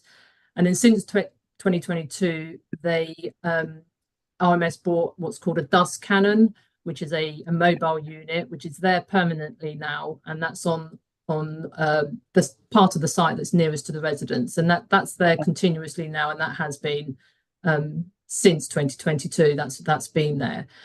And in addition, you know, it's all very well saying we've got this equipment, but as part of the environmental permit, they have an environmental management system, which is a document that RMS follow with all the procedures. So the dust suppression system, it's there, but it's maintained, so it's working. We don't want things to break down, and if they break down, there's contingencies, and that's all part of their environmental management system. So if something did break down, they can hire equipment to cover the shortfall, and all of that has been improved in the time since we were here last. Okay, thank you. That's helpful. Thank you, James.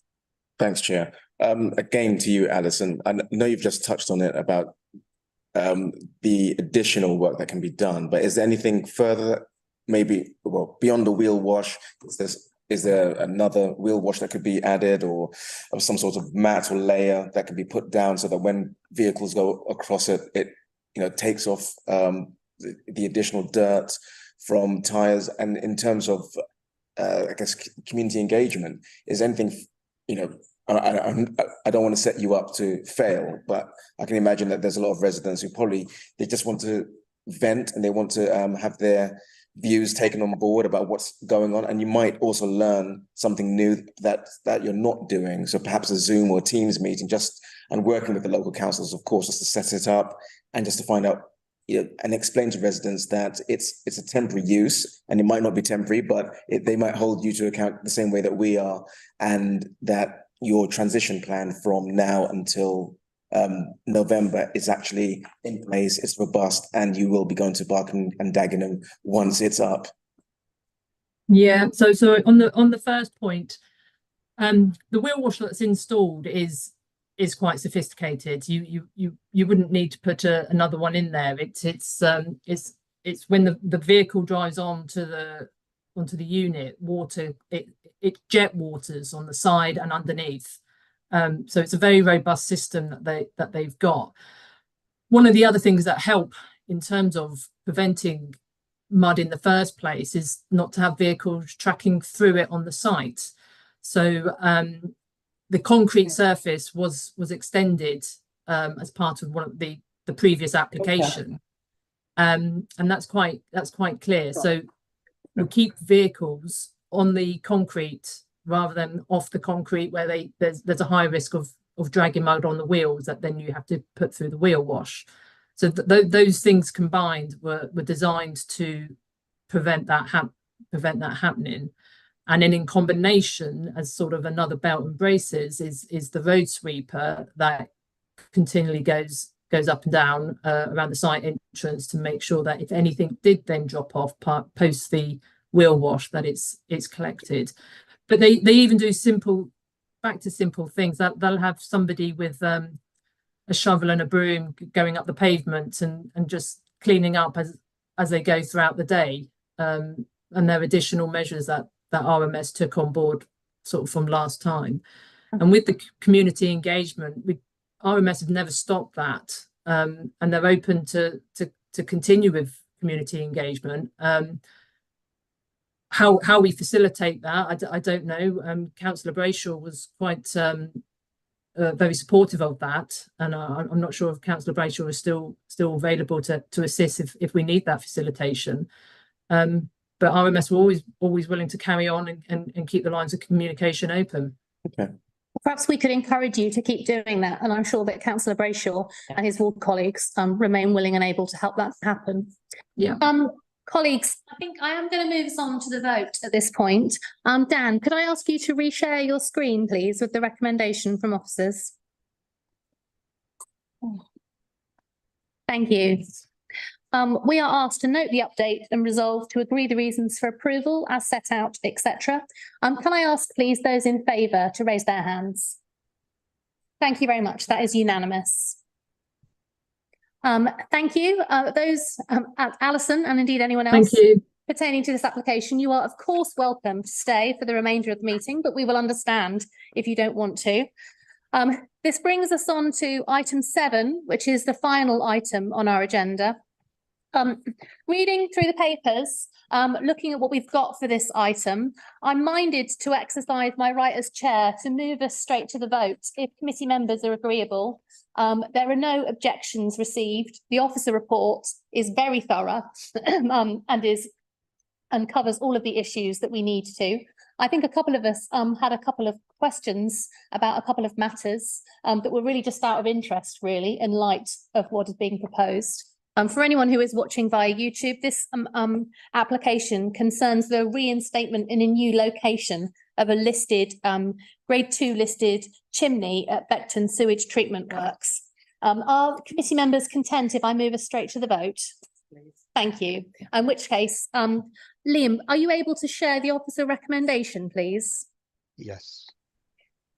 Oh, sorry, I seem to have screen sharing disabled. Okay. I'm sure we can set that up for you. Just one moment. Been fixed. You've been waiting all night. Okay, hopefully you can see that, or it should be loading. Here we go. Yep, that's here. So the recommendation, which is also in our report, says the Strategic Development Committee is asked to resolve to agree the reasons for approval as set out and etc. Can I please ask, on the basis of the papers we've received, those in favour to show their hands? And that is again unanimous. Thank you very much. With sincere thanks to the applicants who have come along and I'm sure experienced much more outs for planning committee than you ever particularly wanted to. And we're very grateful for you being here in case we did have questions. Which is the best. Chair, could I I'm sure I know the answer, but just for completeness, there are two resolutions in the papers, one for the full application and one for the listed building consent. Could I just confirm that we need to do two votes covering off both of those, if that's okay? Yes, of course. I'm happy to do a second vote on the listed building consent. May I please see those in favour? And that is also unanimous. And thank you for clarifying that for us, James. I'm grateful, Chair. Thank you. I want to come back. No. That concludes the business of tonight's meeting. The date of our next meeting is the 19th of March, 2024. Thank you very much and good night. Thank you. Thank you.